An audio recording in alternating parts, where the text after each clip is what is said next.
I think that's kind of become a tradition, so to speak. So yeah, do tell us something about balls or how bubble guts, or come on, let's get some random fun banter. Say less, please. Okay, wait. Did you know that the skin around your elbow is called a weenus? Good morning, everybody. Hi. Is that a real thing? Is that true? It's a real thing. I work, in the chiropractic, field, and I work with a doctor, and trust me, it's me. So I got to ask like dumb questions all the time, and like I love to learn. So he likes to tell me things. So I'm like, okay, so is this really called that? And we looked it up, and legit, the skin around your elbow is legit. Like the medical term for it is a weenus. Yes. Okay. Yaz is touching on all things weenus this morning. So for those of y'all out there wondering who that lovely young voice was informing you of the skin of your elbow and how it rhymes with the skin of your privates. Hallelujah. Good Lord. It is Yaz. Good morning, Yaz. How are you? I'm good. Good morning, everybody. How are you guys? Me and my weenus are doing just fine over here. What's going on, Tyrone? Good morning. How y'all doing? Oh, I mean, your energy level dropped when you were like, hey, Tyrone. Hey, Tyrone's here too, by the way. I was like, am I that kid at the lunch table that's like, oh man, he's here? Definitely not Tyrone. Definitely not.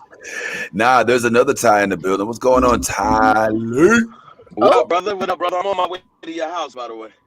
Oh, for real?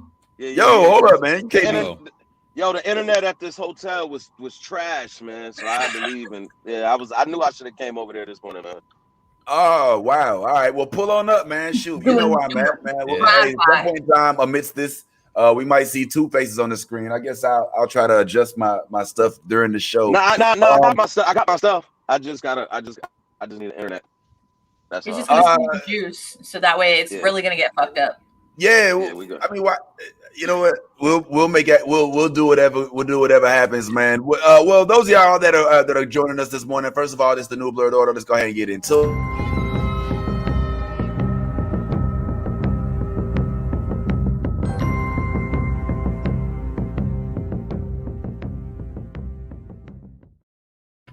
And you may or may not be aware, but Scarlett Johansson is big mad right now. Because evidently Disney done steeped in their pockets, broke contract, and now she is sending them goons in the words by way of litigations to Disney Plus, like take that. And I honestly I'm half like, good for you, ScarJo. Don't let them get off in your pockets like that. Now, another part of me is like, I'm not sure exactly what all was in the contract, and I'm hoping that we can unpack this together this morning. I'm hoping that some of y'all may have read up on it like I did and may have a better assessment of what exactly is going on. Tyrone, you're normally pretty good at keeping your ear to the streets about things like this, and maybe you can help me understand. All right, so here's what I'm understanding, Tyrone. Here's what I'm understanding. So Disney Plus and Scarlett Johansson, along with Marvel in the production of the movie Black Widow, decided that they were going to go ahead and make Black Widow. But then, we get pandemic. Pandemic comes along. Disney Plus starts scrambling, saying, well, damn, we need to release this movie, but how are we going to do it without losing money since people can't come in the theaters? They say, well, maybe we can stream. And then Scarlett Johansson says her contract was, and I quote, breached when the media giant released the film on its Disney Plus streaming service at the same time as its theatrical debut. Ms. Johansson said in the suit that her agreement with Disney Plus with Disney's Marvel Entertainment guaranteed an exclusive theatrical release, and her salary was based in large part on the box office performance. Read between the lines. Look, y'all didn't pay me enough to drop this on two different places, and that's not what was in the contract. It also says Disney intentionally induced Marvel's breach of the agreement without justification in order to prevent Mrs. Johansson, aka Mrs. Old Boy from Saturday Night Live. What's his name? What's the dude's name from Saturday Night Live. Colin Jost. Jost. All right.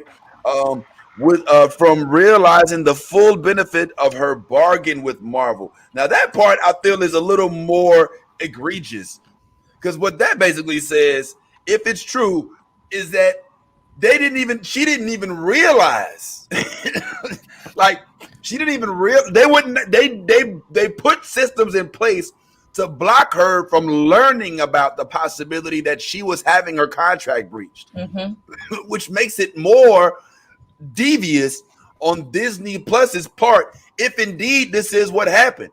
Now Disney Plus struck back real hard. Like they clapped back and they wasn't playing that. Like they was like, yo, look, bro, you ain't gonna just come out and slander us because your movie didn't hit it the way you were supposed to hit it. You know what I'm saying? So Tyrone, any input, bro? You have anything? I don't know, any intel, my man? What are the streets saying, fam? You covered it pretty well. I think there was talk about whether her bonuses that she would get would be tied to the box office numbers, and the pandemic makes it hard for everybody and stuff. So I get that part of it, but it sounds like what they should have done was done the right thing and contacted her people and been like, hey, look, we're about to mess with this bonus, is about to be messed up. So do we need to renegotiate? Do we need to do that sort of thing? And Disney's statement when they tried to hit her back was like, she doesn't care about the pandemic. And it's like, all right, calm down. Like, right. That's, that sounds like you're trying to, get somebody on your side by demonizing somebody else. Not a great move, Disney.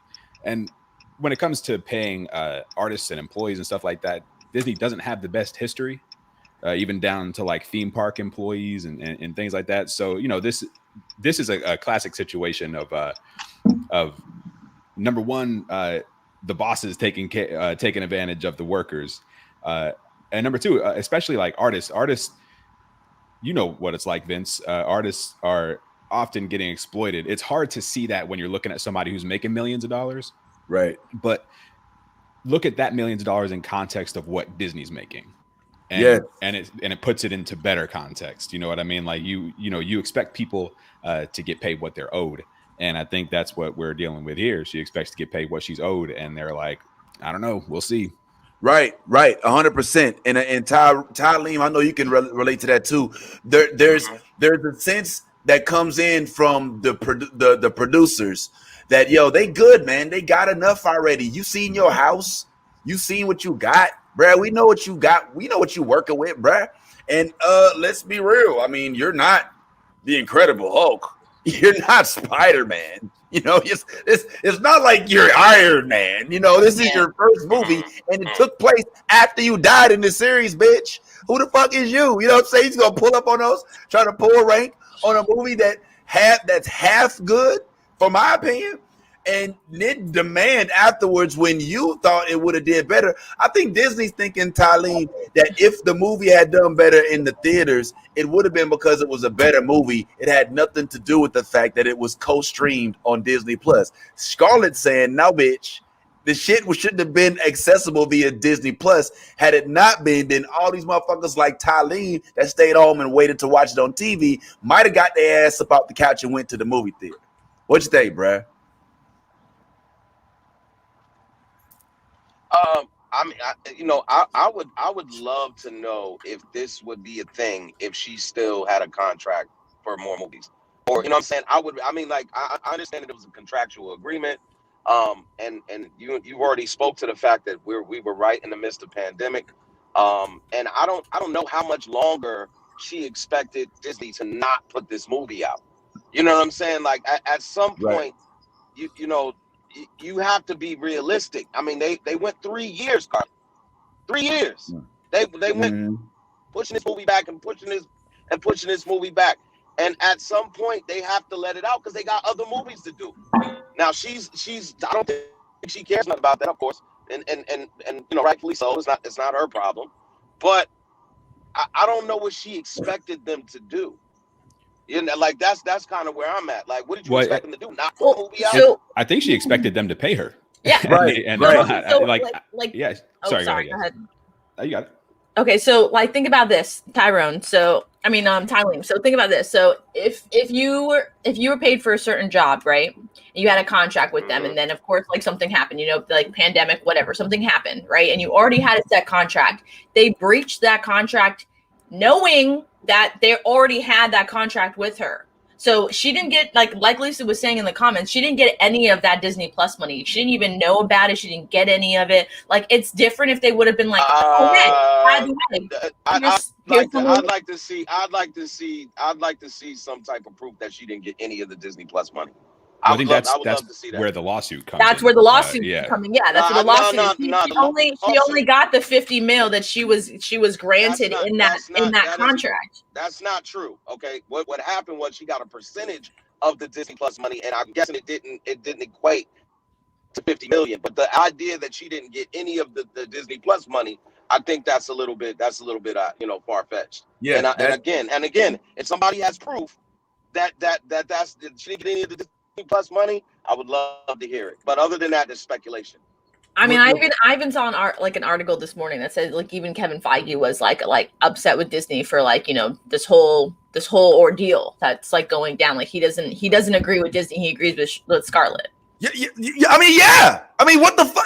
Disney? Hold on, Disney? Are we broke? What are we short? Disney? Are we? Disney, it's not like they're in Orlando. Pennies, yeah, you know what I mean. Like they literally have like not only what we'll say like 75 miles of land, like on the busiest highway in Florida, that they completely own. Like I'm just saying, that people literally fucking come from out of town all the time. Like they vacation here. Why?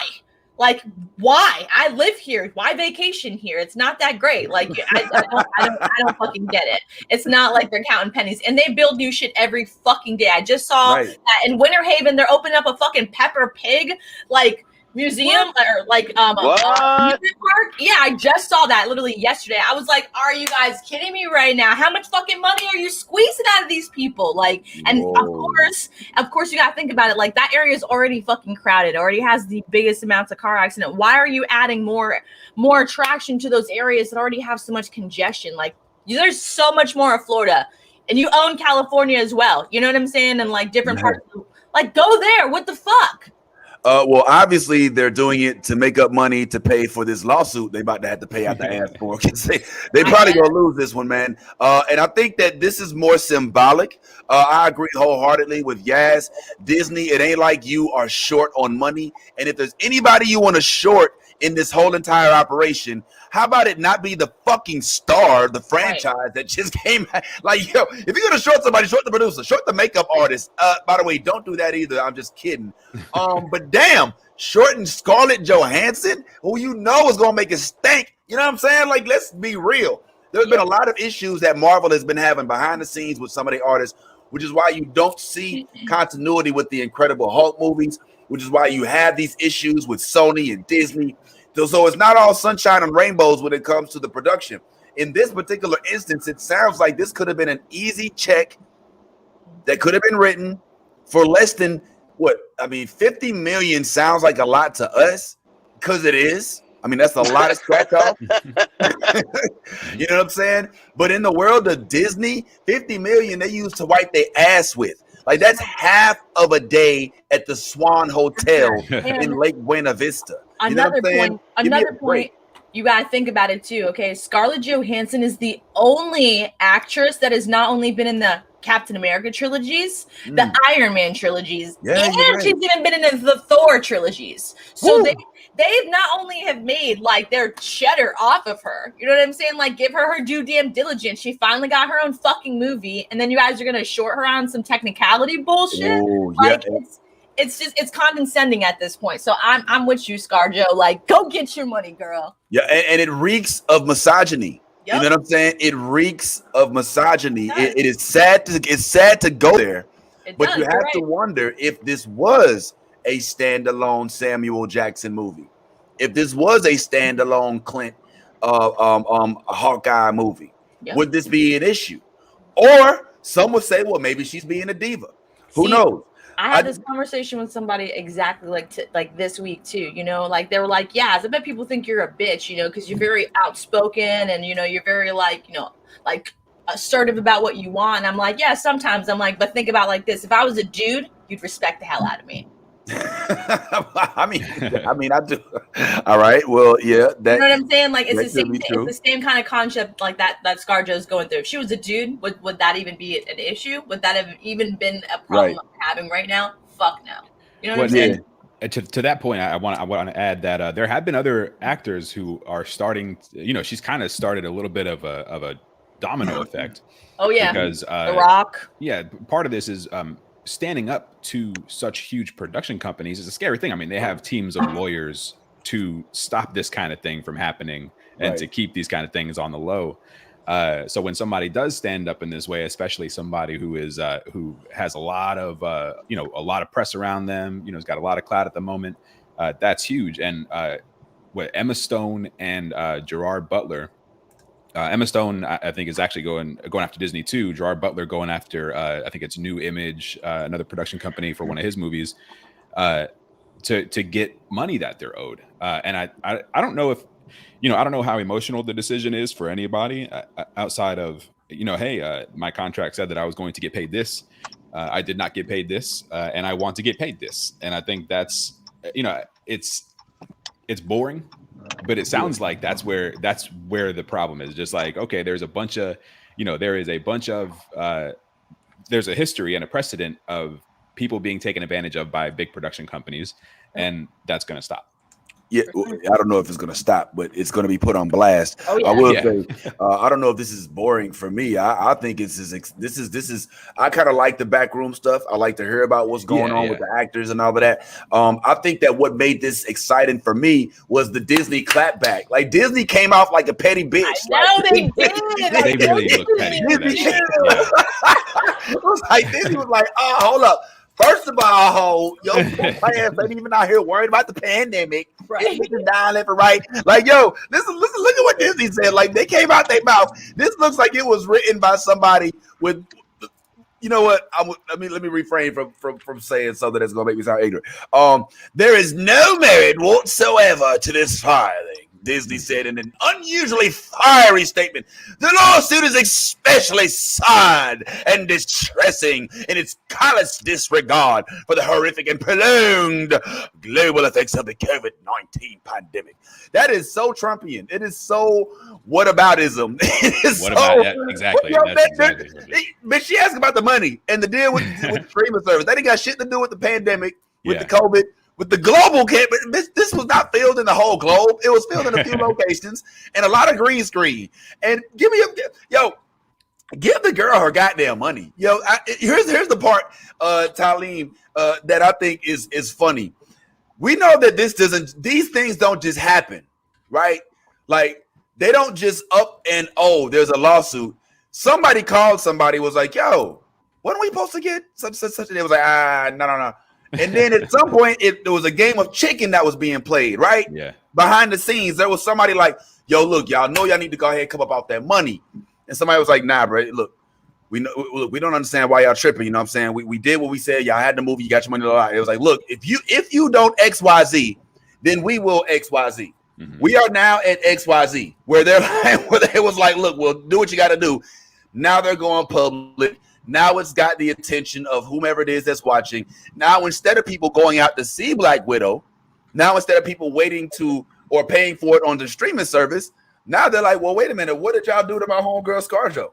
Do I want to support this movie? Do I want to further support Marvel's? Because let's not make a mistake. It's not Marvel. It's Disney. There are the Marvel acquired by Disney. Okay, so let's not put Marvel under this bus. Marvel has been very stellar in pushing their women and people of color to the forefront. Let's just get that out the way right now. But I think that this was something that blew up behind the scenes, and the public and the media is now being used to escalate this situation so that Scarlett can get her way by making folks empathetic with her plight, which is difficult to do when it comes to millions of dollars, right, Ty? So I'm wondering, like, is it working? What is the impact right now? I don't know how to feel because I don't know whether or not ScarJo. Scarlett doesn't talk a lot, right? She's not out there a lot. She's not complaining a lot. This is, I gotta say, the first time I've heard of her making a stink about anything. You normally just hear her talking about the fun she's had on the movie and just having a lot of good, she's got a good sense of humor and a personal life. We haven't heard her this fiery, bro. So what is the strategy? To galvanize support from the communities around her and then therefore force Disney to be the better person that they claim to be, or just make a big stink and hope it works? Well, I'll say this. I don't think you've ever heard her make a stink of anything, because I don't think Scarlett has ever made $50 million for a movie. And I may be wrong, but I don't think so. So I mean, it's a lot of money. I think she should get the money. Let me be very clear about that, because at the end of the day, you know what I'm saying? Like, she's the little people. She's part of the little people. She represents the little people. You know what I'm saying? And against big corporation.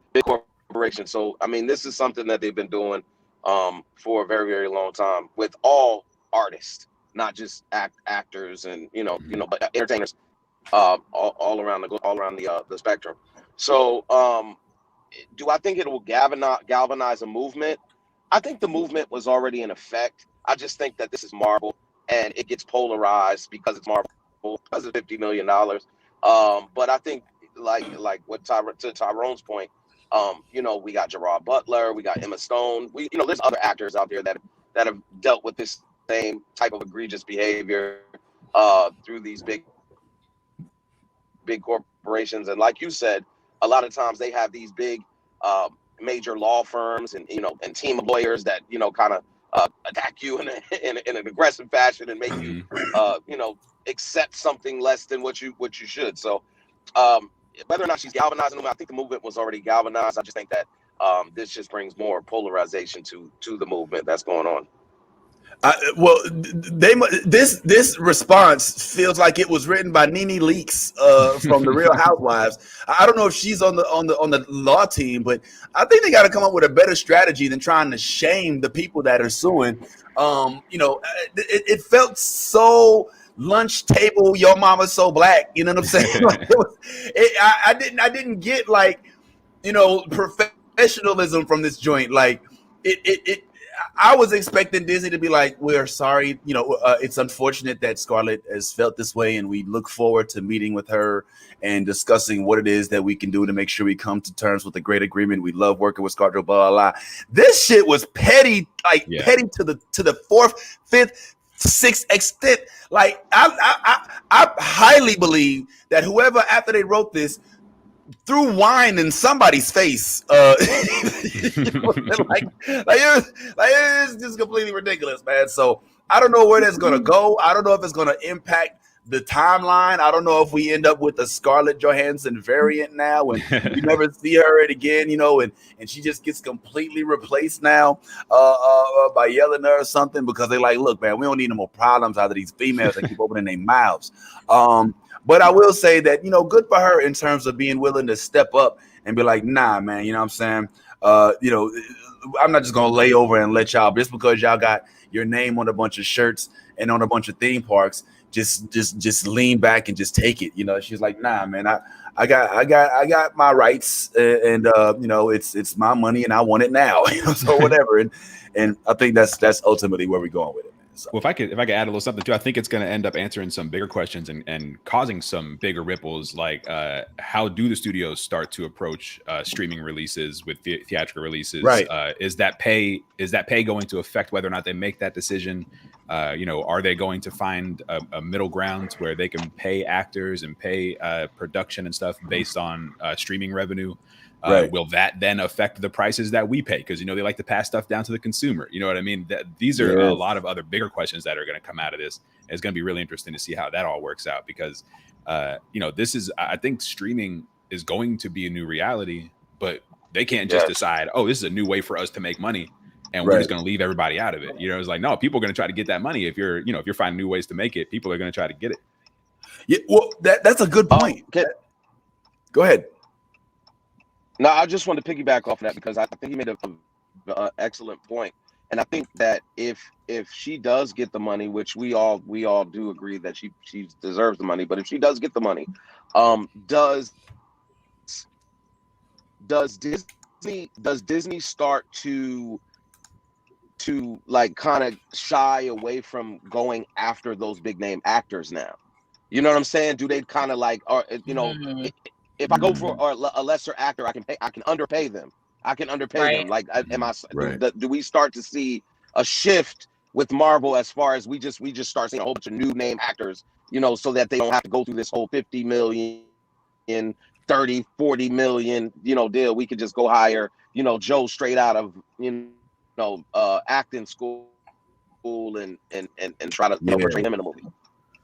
That's a good point. Well, here's the problem with that theory. I think that's a good theory. Number one, that Disney can start saying, you know what, man, do we really need Scarlett Johansson? You know, can we just, you know, get, you know, Amy Schmitz, you know, out of, you know, Saginaw, Michigan, who, you know, has been passing all of her, you know, who just got out of, you know what I'm saying, and just graduated from, you know, the School of Performing Arts of Lansing, Michigan, you know, and you know, give her a chance. Like, absolutely. And I think that that's there. But one of the things that I think made the Avengers noteworthy was that it did have a star cast at the outset of it, like Chris Evans, Tony Stark, Chris Evans, Robert Downey Jr. Even with we didn't really know Hulk, my man that plays Hulk, Mark Ruffalo. Mark Ruffalo. I mean, we knew him, but we didn't know he was going to hold that not down. Like that. You know not like that, yeah. Yeah, but Scarlett Johansson, I mean, the fact that they came in with folks that we didn't have to worry whether or not they were going to hold it down because we were already familiar with their body of work, I think was definitely dope. But since then, we have been introduced to some new folks. Like you said, I just brought this up, but I mean, Yelena could easily take over the franchise at this point. You know what I'm saying? We didn't really fuck with Tom Hiddleston like that. You know what I'm saying? Yeah, we didn't Tom Holland. Yeah, you know, we didn't really mess with these folks like that. You know, it wasn't really all like that. This chick right here, I wasn't really a big fan. Now I'm a huge fan. I mean, not that I wasn't a fan, like I didn't like her, but it's just like, you know, I didn't really know who she was. I'm gonna keep it real. I wasn't really big on Chris Hemsworth. I didn't really know who he was, but when he took the helm of Thor, I was like, oh shit, he is actually Thor, and I could not picture anybody else as Thor. I mean, let's also not forget No Lip Cap. I mean, Anthony Mackie went from Papa Doc and getting roasted by Eminem to freaking, you know what I'm saying? So yeah, I mean, you could picture a world where there's unknown or lesser named characters that are. I mean, Marvel is the headliner at the end of the day. What we prove is that whoever you put in the character's place becomes if they do it right, they will rise to the fame of the character, despite their lack of fame. Tom Holland became Spider-Man. Like, unlike all of these Batmans, when it was announced that Tom Holland was about to be Spider-Man, motherfuckers was like, oh, another Spider. Then we saw him, he was like, all right. You did it. You did it. You know what I'm saying? Yeah, I think that's Peter. That's my Peter Parker right there. Even though, you know, he's the second one from the UK, but I think that there is something to be considered there. My question is more pertaining to the streaming. I think that this is going to affect the streaming, the co-release of the streaming more than anything else. You know what I'm saying? Because now that, I mean, it's such a fickle world we living in, and I ain't trying to get into headline news, but, you know, depending on what it is you watch or what you believe, some people say that their numbers, you know, there's numbers coming back up, that there have been these talks about going back into lockdown in some states, and you know, the mask debate is now becoming again prevalent, and you know, and now the vaccinations, because schools are coming back and they're trying to, you know, some states like Florida. Our governor here, who just basically said he didn't want kids to wear masks because he wants to see them smiling. You know what I'm saying? You're not going to see a smile at the dead, bro. If they're sick. Which, that's the same shit as that Disney statement. It's like, first of all, how dare you? You know what I mean? Like, whenever something starts with "how dare you," that, you know, that shit's about to be some stupid ass argument. You know what I mean? Like, let's talk fact. You know what I mean? Like, so when I hear stuff like that, I'm like, all right, yeah, you're trying to get some people on your side by how dare you? Yeah, but Ty, you know what that was, bro. Tyrone, you know what that was. We know it. That was a punchline. He was going for the crowd effect. He wanted an applause break. And when I saw the news press conference, I was like, he's playing to the crowd. He's doing Yep. crowd work right now. Yeah. You know what I'm saying? That's all he's doing. No big deal. But it just because it sounds good doesn't mean it is good. But I mean, I digress. Yeah. But I do think that this could impact the next rollout of a Marvel movie if it was expected to be co-released in theaters and on Disney Plus at the same time. Frankly, I'm not a fan of that construct. I don't like. I would prefer they drive people to the movies. Now, I say that with a grain of salt, knowing that the numbers are coming back up. So I know that there is a portion of responsibility that goes along with it. So I'm not going to sit there and just say I don't give a damn if we got 100,000,000 new patients a day. I want to go to the goddamn AMC with my nachos and sit amongst the rest of the infected. You know what I'm saying? That's not necessarily what I'm saying, but it is a quandary, right? It's hard, and I don't think that Disney is going to make the same amount with the $30 charge that they're going to make at the movie theater. I don't think Black Panther would have hit $1 billion during the pandemic. Mm-hmm. Well, and it's I don't know. Tough to measure. And that's the thing is like everything that we consider is new. Like it's also new that all we have really is kind of like thoughts and speculations and maybe some guesses and stuff like that. So it's really hard to measure that sort of thing. What we definitely have is what we found out we have is another way that these companies can make money. Mm-hmm. And if they do it right and they treat their people right while they're doing it and they don't succumb to that reflex of greed, then it could actually be something that's really positive. You know what I mean? It could maybe even open yourself up to more eyes. Not everybody likes going to the theater, and I think that's valid. You know what I mean? But they'll be able to, where they wouldn't have paid any money, these people are going to pay $30 to see this movie. You know what I mean? Or fires. They put $30 to see this movie. So it's like, it's an additional revenue stream. All things being, if we weren't in a pandemic, you know what I mean? I think if you weren't in the pandemic, you'd have just that much more money on the table, but you got to treat your people right. And I think shying away from the streaming would be financially a bad move. I think what they got to do is push the evolution of this whole thing, because it's not going away. It's not going away at all. Yeah, and you know what? I wanted to touch on that. I wanted to touch on that point too, Tyrone. Because sometimes with going to the movies, there's some movies that don't deserve to be at the movies. Mm-hmm. I mean, it's just I mean, sometimes you go to the movies. Sometimes you go to the movies and you're like, why am I here? Like, why the fuck did I bother? All right. Yeah, I can't wait him right now. Okay. But I just want to throw that out there. You want to do it like that? That's how you want to do that? I just want to put that out there. Atmosphere. Let that marinate a little bit. All right. Well, I'm no fool to this game, and I feel like Ty is setting us up to discuss. All I'm gonna say is, me and Vince got some good sleep yesterday. Got some good seats yesterday. Yeah. Speaking of boring and going to movies that should have probably been streamed on Crackle, let's talk about something that came out yesterday. We were pretty excited about a movie called The Green Knight. We talked about it on here. I was geeked up, and this is a perfect example of why trailers and good movies are not the same thing. All right. You can make a movie look real good in a trailer, and then you go see the movie and realize, the movie, the best parts were right there in that trailer. I think I fell victim. I may have been bamboozled, but let me give y'all a story real quick. So I know this guy, right? His name is Ty. He goes by Bad Ty.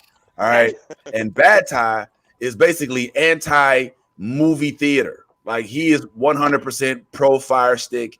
He is not. You're not going to catch him. And, oh my God! Holy fuck! Hey, yo! As soon as me, yo! What the fuck? Yo, stop! Yo, bro, yo, you know I ain't the only one live here, right? Yo, I got like a whole family here. You know what I'm saying? Hold up, bro. Hey, yo, They're all awake Cops now. are banging on the door. You're gonna have his wife coming out there screaming and shit. What the fuck are you doing out here, Ty? right now, like, Nah, Kim ain't here. No. He's gonna come out and be like, "What's all that banging?" What in the holy fuck, bro? Did you Hey, do you expect like? yo, you ain't got the code, bro. You can't come in, man. Hey, man, I know you don't expect me to squeeze through the bottom of that shit. There's a whole other garage. Okay. Behind the scenes. Oh well. BTS. So when you open one, the other crack open. Oh my god! If you don't, oh my god, like you echoing and everything. He's showing my whole operation. Oh shit! Oh my god! This dude is really. Am I showing the whole operation? Can you turn your phone What's off? going on? What? Yeah, mute. At least mute your phone, yo. Yeah. Mute the volume.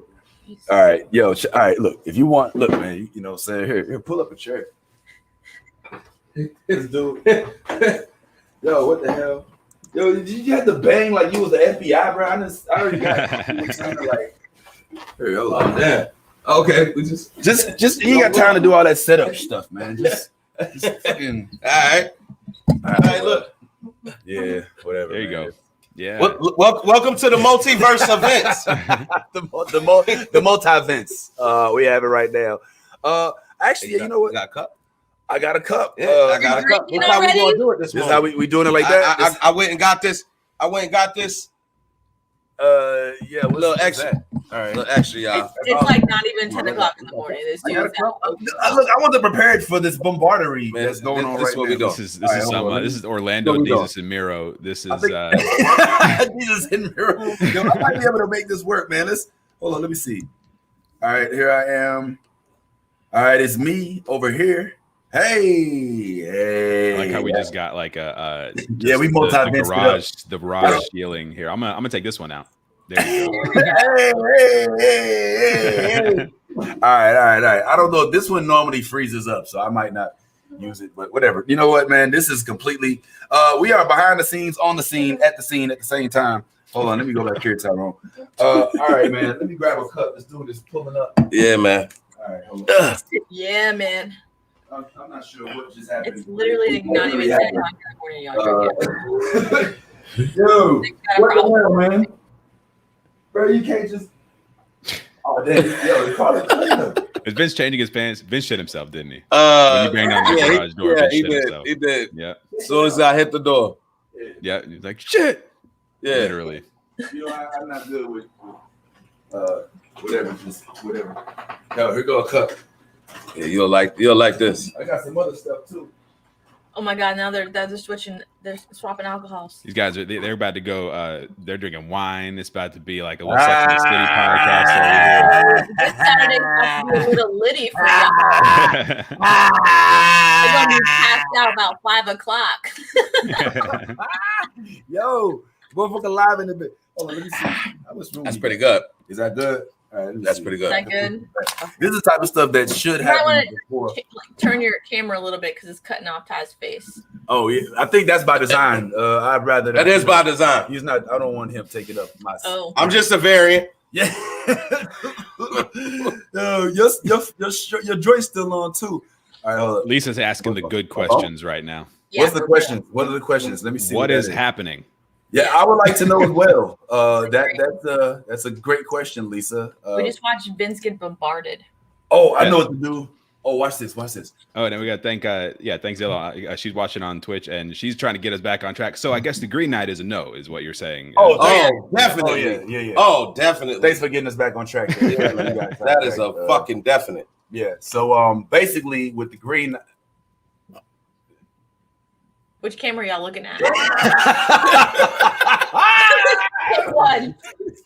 It's all right, man. It's fun, man. Yes. It's like when your boy comes over, you know what I'm saying? When you're like a middle school, you're like, Yeah, you're outside. and It's that, cool. nigga like he's in the background like, hey man, what you doing? hey, who that, man? Who's that? Like, all right, my bad. So Zilla, all right, yes. if I may, let us do it like this as we get all of these timelines in order. We did try to go. He said he was coming through. You know what I'm saying? We was going to try something different. So the idea was to go and to do one of these things where we can actually sit in the theater, maybe enjoy it. But in order for you to enjoy it, the movie has to be good. And unfortunately, I think that may have been a faux pas this particular time. But it was kind of cool seeing Ty come up to the movie theater. You know what I'm saying? Am I freezing yet? See, that's why I don't use this computer. You see what happens like this one actually starts freezing. With that one, it starts, blah, blah, blah. Anyway, here's live behind the scenes footage of what it looks like to see Ty not using his Fire Stick. Oh, damn. That's right. We actually went up to the theater, right? And there was nobody there. The movie started at 12:45, but we got there promptly at 1:05, and still was able to get in there, man. And it was kind of cool, but of course, we had to watch the movie, and the movie itself unfortunately didn't deliver. This is one last clip from the inside of the theater. It's just as proof that he actually did go, and he kept that on while he ate his popcorn, full mask, just would like drop it under the mask. You know what I'm saying, like that. You know what I mean? But Eric, why don't you take it like if you take that screen, I'll take this screen. Right? At what point in the movie did the armrest between you two come up, though? Is what I want.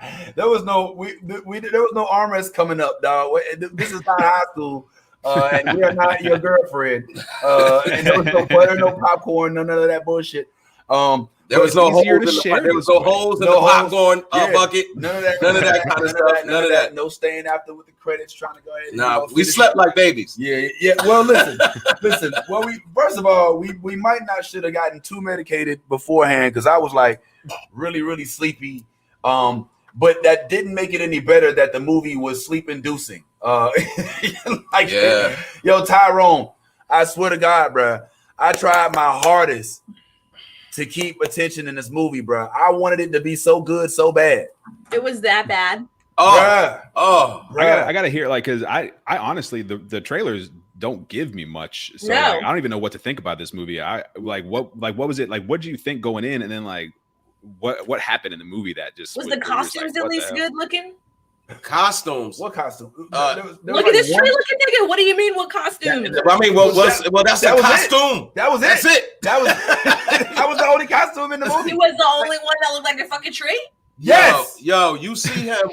Listen, you see him for every bit of maybe 3 minutes. Yeah, bro. And then and put it like this: the movie was so bad, we left before the ending. Yeah, damn, we let it was that bad. We just kept waiting, and we probably waited. I would say a good hour longer than we should have been there. Yeah, it was that bad. We left, and I don't know. I'm gonna keep it real. Mm-hmm. I would if Ty wasn't there, I probably would have stayed for the ending. You know what I'm saying? Just to see if it got any better. But by like 45 minutes in, Ty, he was doing that thing where he's like. Yo, and then he started talking out loud. Like, first of all, the nigga was text messaging halfway like through the whole movie. Nigga, he was like texting, like, "Yo, man, let me see, man." Yeah. Like, you're not supposed to text. You know, I'm trying to I had to block off my vision. I was like, man, let me, what I'm saying? I'm gonna have to have a talk with this nigga when we leave. You know what I'm saying? This nigga's like text messaging, like he's at home. Like he don't even realize he ain't even at home. You know, and then he would say shit that he thinks is whispering. But he says it to everybody. He'd be like, "Yo, this shit trash." I was like, "Man, let's go." I was like, "Let's go, yo." This is him whispering. He's like, "Yo, this shit trash."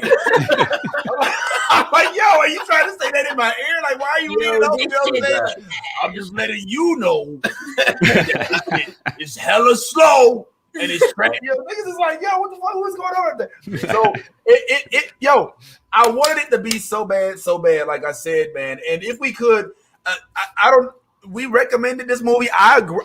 Look, full disclosure, we shared this movie with each other and was like, yo, make sure y'all go check. Man, let me take this, man. This thing. Anyway, we shared the movie with each other, right?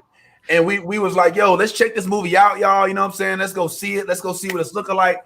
And then I felt stupid. I went and told everybody. Now this is weak. This is strike two for me, frankly, because I put out Mortal and y'all completely obliterated me for that. Yes, I still think that y'all need to give Mortal another chance. No, I don't know why y'all tripping. I was really. I'm mad. I can't get it off my continued watching list. Like, me too. Me too. How to delete that shit? Please put that shit in the comments because I am wondering how the fuck I can get that shit off my continued watching. Because I'm not going to. You can man, whatever, man. Don't hate. You know what I'm saying? It ain't that bad. I mean, it was bad. All right, it's kind of bad.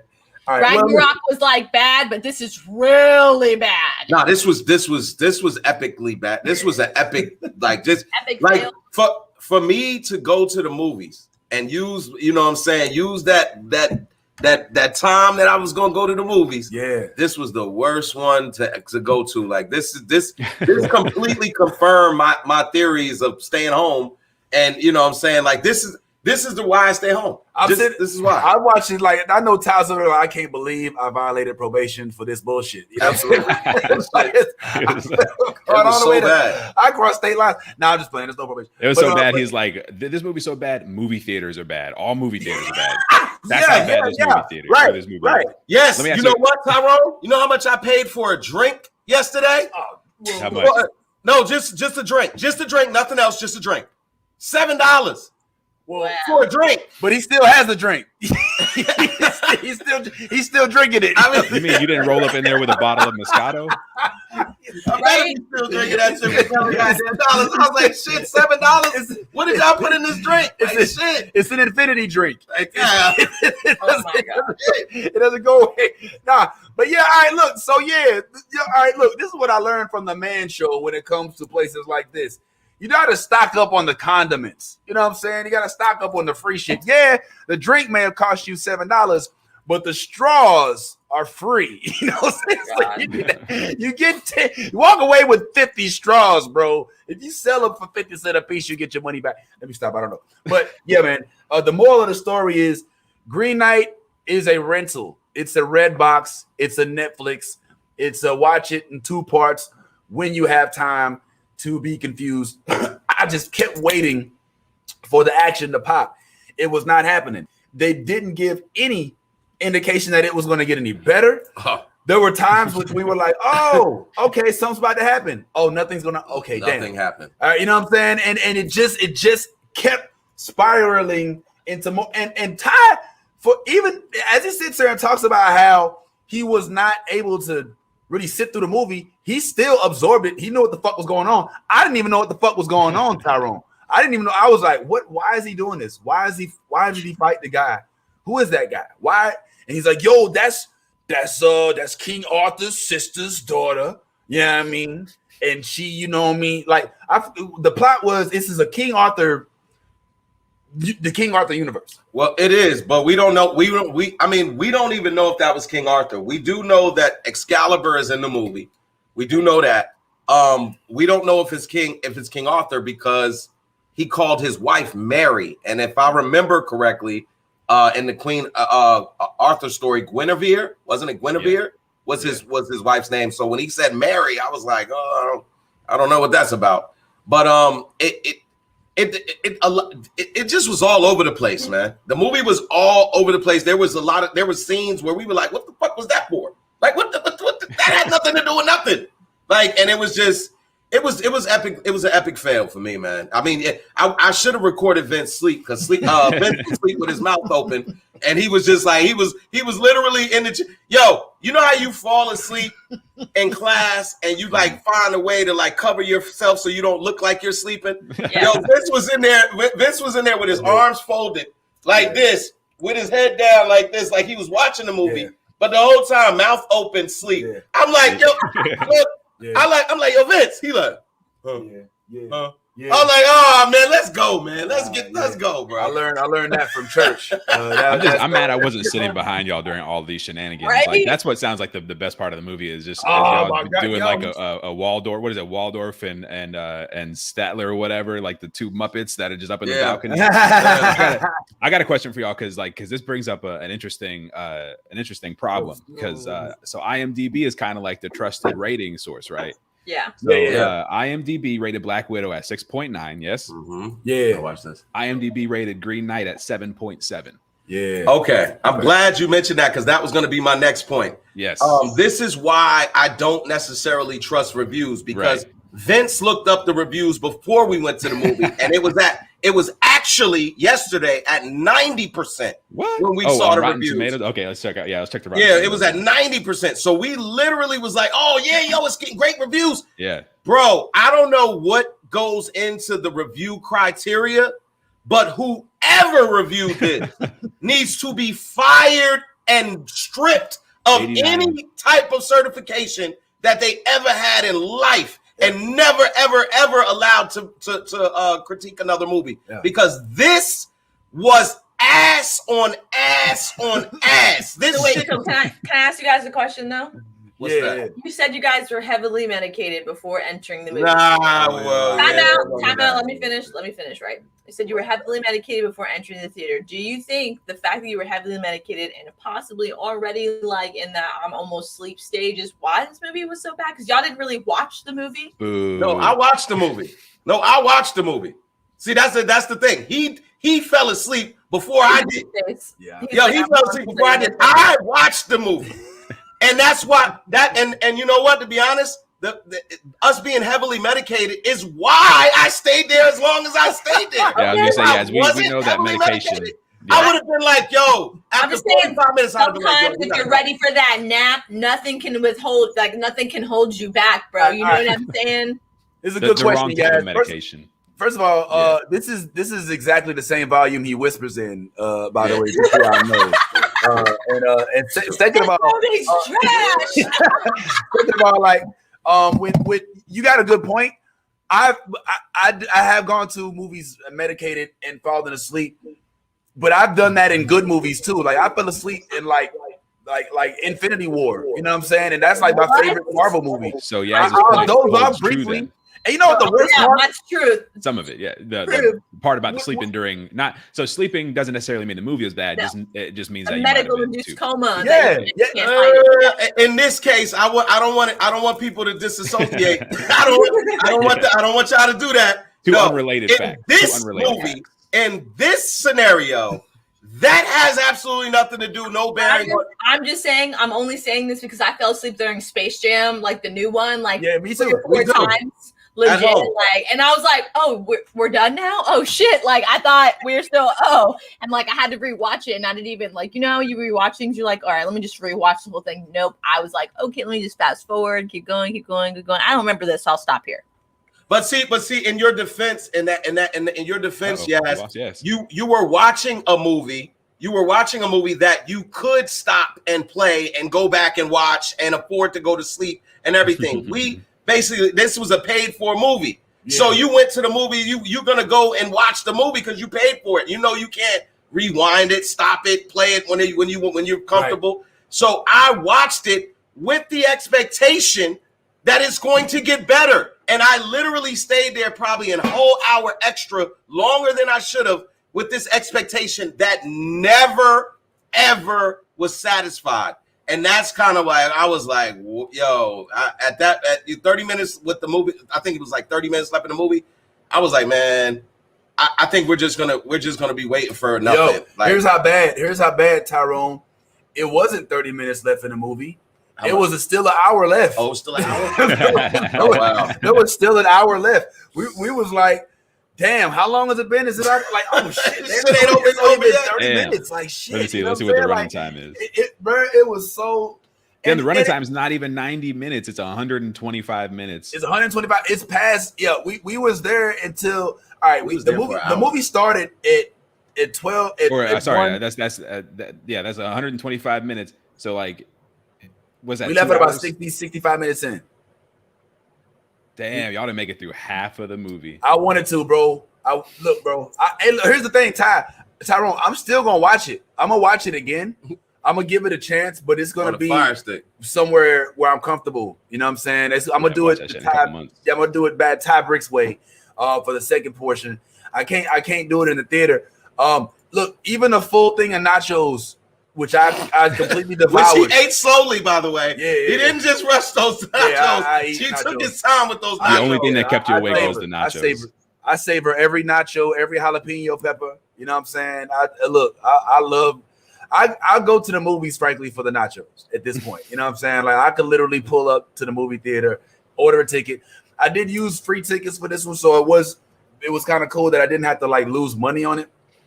But it was still like, damn, man. Like when I'll be honest, bro, it was Dev Patel. When I see Dev Patel, I was telling Ty, I was like, yo, Dev Patel, he gives me good movie. I feel like I can trust his movie selection. Good actor, yeah. To an extent, you know, you Slumdog Millionaire, give me a break. You know what I'm saying? Even with the Last Airbender, you know what I'm saying? I liked his performance, even though people didn't really like the movie as much. He was actually decent in it, yeah. But I don't know why y'all hating on that movie. I still think that Last Airbender it should be heralded. I think Tyrone, you like it too, right? I like the Last Airbender. Sorry, my mouse dropped and it like somehow shut off everything on my internet. I was like, damn, yeah, it's bounced. No. Yeah. I'm with Vince when it comes to the Dave Patel, but it's Dave, right? Dev Patel. I'm with him as in the Slumdog Millionaire conversation because he was the star of the movie. I don't know necessarily. I mean, I liked him in Last Airbender, but the reason I'm associating with Slumdog is because he was the star, and in this movie he's the star. But man, when I tell you he left, there was so much left on the table. Like just like you know, maybe we left right before the movie really got good, and maybe that's why people are giving it such rave reviews. But honestly, man, like that first, you gotta really be. I think you have to be medicated to get through that first hour. Look, Lisa, it says for all you know, the movie got really good. Well, yeah, that could be the case. But if the movie's only bad, if the movie's only good for 25% of it, does that make a really good movie? You know what I'm saying? Yeah. There was only so much time left. You know what I mean? So at that point, we should have at least had some inkling. I'll tell you another instance in which I'll give you another example of a movie that I think had to build, right? When I saw originally when I saw Rogue One, right? I thought it was slow. It bored me a little bit. I was like, where's the goddamn lightsaber? You know what I'm saying? Like, who's going to wield the lightsaber in this movie? But it wasn't until like the last 20, 30 minutes where I saw where it was going, where I was like, oh, okay. I still wasn't as huge of a fan. I didn't become a huge Rogue One fan till the second time I watched it. When I knew the backstory, when I knew what was happening, when you're able to kind of see the things you missed the first time, that I was like, yo, this movie is dope as hell. You know what I'm saying? I shouldn't just judge a Star Wars movie based on whether it don't have a lightsaber. But that was a slow build. But at the very least, Lisa, there were moments in which I was intrigued. You know, this movie, there were no breadcrumbs. You know, after a while, you was like starving halfway through it. Like, yo, what's going on with the dude with the green? Like, what he showed? Let me not give it away. Where's the action? Yeah, where's the action? It's a lot of. All right, some of y'all remember when we showed those clips of my man Ewan McGregor in the desert when he was Jesus and he's just kind of yeah. There's a lot of that. You know, there's a lot of wandering, frolicking through the mystical forest. You know, riding up the mountain. A lot of what's that? Oh shit! Oh, it was very arty. I'll tell you, the first few minutes, I was intrigued by the cinematography. It was dope. It was giving me high quality production vibes, Handmaid's Tale level screenplay. It was getting me with that. There was a different way of introducing scenes. It kind of like if you watched Black Summer, you know, they introduce like every segment, you know what I'm saying? It'll be like Tony, you know what I'm saying? Right. Then you'll see like a chapters almost. That's how they were departure. Doing it. That's how they were doing it. It was doing that. I was like, okay. I like this. But after a while, it wasn't correlated. You know what I mean? So I mean, at first Ty was like, yo, we should leave this bitch. You know what I'm saying? We should leave. Yo, we should go. I was like, all right, hold on. At first I was ignoring him. I was like, nah, man, it's got to get better. We should leave this bitch. Yeah. I wonder if it's one of those things where it's like one of those because you talked about the cinematography and stuff like that and the the artiness of it. Like, is it one of those movies that is just like a boring good movie? You know what I mean? Is it like, you know what? That, you know what I mean? You might be onto something. you might be onto something, bro. Sometimes there are those movies that we go expecting to see Marvel action, but really ends up being more like what's that lady's name? What's the lady from the lady Meryl Streep? You know what I'm saying? Like like I have a like we went for Green Knight, but we end up with Moonlight, right? It was like, right, it was like and that's the thing. Yeah. It's like I was thinking about that movie. Remember that movie, The Witch? That horror movie. Well, I went in that movie thinking, oh man, it's gonna be a scary movie and stuff. But it was like a lot of it was just like a barn. You know what I mean? It's like beautifully shot barn or beautifully shot forest. You know what I mean? It was like, all right, it's a pretty movie, and I see where like cinematography is good and stuff like that. It's one of those movies where like I left and I was like, okay, I can recognize that was a good movie technically and stuff, but I'm never going to watch it again, and I don't need to. It's not something I'm going to go back to, and I'm probably not going to talk about it unless I'm in this very conversation. But like, I'm wondering if it's just one of those. That's what it's coming off as based on what y'all are saying. Like it's one of those that is. Go ahead. You gotta see it, Tyrone. You gotta. I mean, because my expectations for it was not Marvel-esque. I'll just put that out there. I did not like. I'm familiar with the King Arthur universe and Camelot and the Knights of the Round Table and Morgana and all of that. I'm very familiar with all of that. So I was just expecting that. That's it. I wasn't expecting. My expectations weren't like up here. I was just. My expectations was I hope this is a good movie. And when we got in there, it was so much drama. It was more drama than anything. Like that. First of all, nothing was explained. That's another thing. Nothing was explained. So you're literally just sitting there watching everything unfold, and you're like, "Where the fuck did he come from?" Right. That like, part. what the fuck what's the purpose of this? Yeah. Like, why did nothing was answered? Now, maybe, just maybe, all of that was answered in the last, 45 minutes. maybe, just maybe, it was and we left too soon.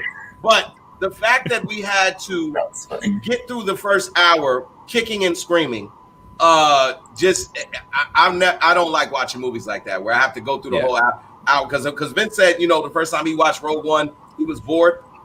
Every time I watched Rogue One, I never was bored. I never was bored. Okay. No, I was never bored. I was like, I thought this was funny. It was like engaging. The fight scenes were dope. The choreography was dope. So I loved it every time. I thought it was really good. But I want to read a snippet of a review here because I feel like it kind of goes to what y'all are saying. It says The Green Knight does not look, feel, or play like a summer movie because it enthralls more than entertains in the visually ambitious hands of director David Lowery. Would you say that it sounds like that's somebody? That's a good review too. It sounds like that's somebody saying, "Hey, not very fun, but it's pretty." Yeah. That's a good description. Well, I don't. That description is so vague. Yeah, it doesn't say whether it's good or bad. It evades it. It just says a summer movie instead of good movie. So I would just replace summer with good. But yeah, it does give you. All right. The only reference that I can think that comes to my head immediately, there was this movie called Doubt, starring Anne Hathaway and Meryl Streep, and it was all the rage when it came out. I mean, to the point where it got my attention, and it had nothing to do with superpowers, had nothing to do with none of the shit I like. No humor, no none of that shit. It was just doubt, and it was about religion and a nun coming to terms with the possibility that she may not believe in what she was indoctrinated to believe. So it won all kind of awards. Best actress, best screenplay, best blah, blah, blah. I was like, let me see this dumbass movie, see what it's talking about. It was boring as fuck. The movie was interesting, but it was a book read. It was an article. It was a Netflix series. It was not something that I would have preferably gone to the movies to see. I don't remember how I saw it. I think I may have waited to see it on HBO or something like that. But I just remember watching it being like, this is what won all those awards. And I think that's what this is gearing up to be. This is an artsy Camelot film where they take the good aspects of Sherwood Forest, I've combined King Arthur with with Robin Hood somehow with Men in Tights. But I think that if anything, yes, it was cool to look at. But after a while, you're like, what the fuck am I looking at and why? I remember I woke up in the middle of a scene where there was like these giants, and I was like, oh, that's pretty cool. Naked giants, by the way. Naked giants. Naked giants. Yeah. Please don't tell me they're like doing some freaky shit. Oh, there was some fucking going on. There was some definitely some fucking going on. I like immediately when I saw it, I was like, oh, this is rated R. Okay. I don't remember I don't remember that part. I don't remember because you were probably asleep. That was the only good part. No, I didn't say the Giants was fucking. I said there was fucking going on in the movie. I didn't see that. I didn't know there was fucking in the movie. But I'm gonna say this. I think this movie, the complexity of the movie, it makes it so complex that you after watching it, you're so confused that you don't know whether you liked it or whether you hated it.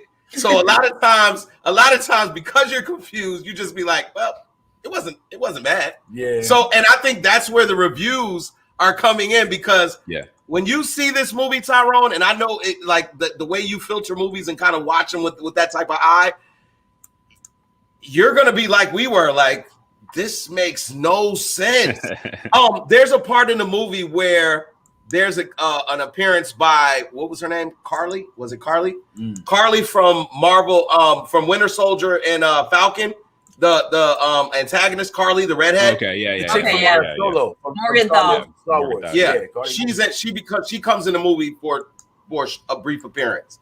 Okay. And that whole scene, me and Vince like, what the fuck? Yeah. What the fuck was the point of that? Yeah. It made no sense. Right. But I will say this. I might need to see it clear-eyed. My eyes was looking like brake lights during the filming of this, and during the viewing of this, and I will watch it again. On the Fire Stick. If that, something. I don't know. I might just see wait till it comes on regular TV. Yeah. I might watch it on Fox. Yeah, that's what I'm saying. Like, it's gonna be a few months before I'm man, this might be straight to DVD quicker than you think. Yeah, man. Yeah. I don't know. This one, I don't know, man. It's been a while since I was this disappointed. With the production, man. But hey, again, man, that last 30 minutes may have brought it back around. And that does happen, like if you think about The Sixth Sense, right? That movie, The Sixth Sense. Yes. If you left 30 minutes early and talk about how much you hated it because it was so slow, you missed everything. Fucked up everything. You missed everything. Yeah. Same thing for Fight Club, even though I don't think you could say the same for Fight Club because it was exciting throughout and it was humorous, it was entertaining throughout. But if you left Fight Club 30 minutes early, then you missed that movie. That actually that makes sense now that you said that, because that might be exactly why people are saying it's good, because I'm not gonna divulge the movie because it just came out and everything, so I won't spoil it. But remember, I told you that yesterday. So it is a possibility that the part that we missed was the key point. It's very possible. Yeah. So but still, even if that was the case, 65 minutes of my life I will never get back. Like that 65 minutes I will never get back. So even if it was good the last 60 minutes of the movie, I'm still not gonna. I would still give you more of a 5. You know what I'm saying? Than anything above that. And because you said a 7.6, and Black Widow's got a 6.9. Yeah, 7 point. Yeah, that's skewed. That is very much skewed. So I'm like, and it's still 80. Rotten Tomatoes has an 89%. So still up. Wow. So I'm wondering what we missed in that last night. Hey, I might go back and see it today. I know, based on some of those reviews that I saw, like it looks like it might not. It looks like it might not get any more exciting. It's just more of that. Like it's more of that. Like people are like, oh, I loved the dialogue, or like I love the movies. You didn't even like that. No. I'm trying Green Knight. I'm trying to help you out. Okay. Look, I'm gonna give you something on dialogue, because I told Vince about this. So King Arthur, if my history is correct, well, not history, because this is a fictionary tale, but their universe was based in England then. Yeah. Mm-hmm. Right. Yeah. Yeah. Okay. So King Arthur fictionally he was English, correct? Well, I mean, because they didn't really recognize like anybody else. African, Yeah, Because it's just us in the world. Yeah, because his name was Arthur Pendragon. okay. Well, the name Pendragon I would think would be English, right? No. all right. All right. Well, I'm getting to the point. All right. So basically, the point that I'm trying to make is I would think he was English. He was an English king, whatever the case may be. The guy that they had play King Arthur had a Scottish accent or Irish accent. Okay. Which that for me is like I'm very key on that type of stuff. Like if you're gonna be an English king, be an English king. Don't have an Irish guy playing an English king with a very strong Irish, dialect. I don't want that. You know what I'm saying? Because that confuses me. It really does. I'm like, hold on, are we in England or did they just get usurped by the Scottish? You know what I mean? Like, so I don't know. What you're saying, basically what you're saying, Ty, is you're that Leonardo DiCaprio meme whenever you see somebody that's supposed to be playing one type of genre and they come out with a different kind of accent. Kind of like the whole in Black Widow, we didn't know really what's going on with the accents except for Yelena's, you know what I'm saying? Yeah. So you're like over there like I see you, you're supposed to be British, but you're Scottish, you know what I'm saying? Well, yeah, if that's the character. I mean, yeah. I mean, if your character is an English king, I don't expect you to come up there speaking Chinese. Like that doesn't. I mean, that's not that's a fair. I mean, argument. Yeah, man. How dare they pick Tom Hiddleston, the Brit, to play this Norse god, in which he speaks fluent British the whole entire time, not a hint of Norwegian. How dare they? So I know somebody's gonna be boycotting Loki, right? Don't forget, Vince, you are within slapping distance. So, tell him, Tyrone. Tell him, man. It's my house, bro. Whatever, man. I got a dog. Yeah, man. I wasn't on the accents didn't bother me as much. Man, you was asleep. Yeah, you was asleep. I didn't even hear that. Vince was already in there. You can tell when Vince is gonna go to sleep how Vince eats his food. Because when he's about to go to sleep, he eats his food very slowly. He'll be like, all right, whatever, man. Look, hey. Look, I wish you would have caught yourself eating. I wish you'd have caught yourself eating, bro. I should have caught him eating. Nah, look, he looks like he's asleep right there. I was thoroughly under the influence. If you can't tell, it's pretty evident. So let's just leave that at that. I don't want to disappoint our faithful crowd of followers who go to church on Sundays. Well, anyway, man, listen. I don't recommend it. Is what I'm gonna say. I'm gonna go back and probably watch it again, see if it had a last minute. 89% on Rotten Tomatoes. If it had a last minute bump in action or something like that, but it really looked like one of those scenes. You know how a movie will start off with a lot of action and then it stops, but then it brings it back. Like Falcon and Winter Soldier, the very first episode, it starts off with this breakout action scene, and then it slowed down a lot. They started off with something, some excitement, a tiny bit of excitement. Because when old boy had, when the dude, when they came into the room and everything, and old boy was when the dude was there, when old boy, when he had to fight him or whatever. Yeah, but that was like 45 minutes into the movie. No, that was not. It was like the first 10 minutes. It was like the first 10 minutes, and then he spent the rest of the time wandering around on his horse. All right. I mean, I think at least his memory serves me correctly. He was doing a whole lot of. They kind of portrayed Gawain, because that's who Dev Patel's character is, Sir Gawain. They kind of portrayed him as this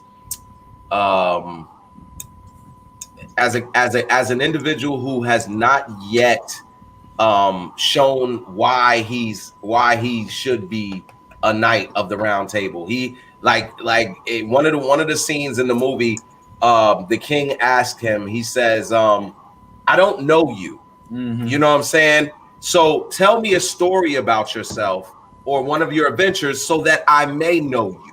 Mm-hmm. Right. And Sir Gawain was like, I don't have a story. I don't have nothing. Right. You know what I'm saying?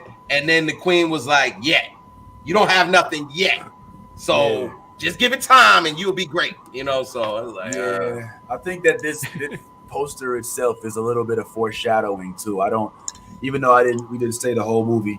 I think that, but I mean, needless to say, man, I mean, we spent 30 minutes talking about a movie that we spent 30 minutes watching. You know what I'm saying? So I don't know if we have the real grounds to give it as adequate of a analysis without seeing the whole thing. But what we saw, the 3 quarters that we saw, was not worth waiting for the last quarter. You know what I'm saying? Yeah, I mean, it says a lot that y'all were just like, I'd rather just leave. You know what I mean? I think I think that says a lot. Bad. You know what I mean? Because we know that y'all have gotten through some bad movies before. Yeah. Well, look, I will say again, man, I would have stayed. But this motherfucker right here, bro, I could not take him whispering at full volume in my ear anymore about let's leave, yo, let's leave. Man, Vince is full of shit. Vince fell asleep again. I still like Vince. No, listen. Vince fell asleep. I woke Vince up. Then he started watching again and fell asleep again. That's why I was like, yo, let's go, nigga. Yeah. Like, I'm not, yo, you're snoring. You sleeping with somebody. Vince sleeps with his mouth open. And so listen, he breathes really hard. So it's like, so that's how I knew he was asleep, because he's like, yeah, man. So get out of here, man. So what Vince, what you're saying is you would not have elected to leave. You would have just elected to stay there and nap. Yes. That is 100% accurate. I would have stayed there and I would have stretched out fully. I would have actually stretched across 3 or 4 different seats. You know, they got them inclining seats and shit, bro. And then today he would have been like, I saw the whole movie and it was terrible. Right. Yeah. I would have did that. But that's what happens sometimes when you anticipate something, right? Yeah. Like when you see a trailer and you're like, yo, this is good. Look at this, which is why I don't typically get too deep into trailers, especially when it comes to Marvel or something that I know I'm going to watch.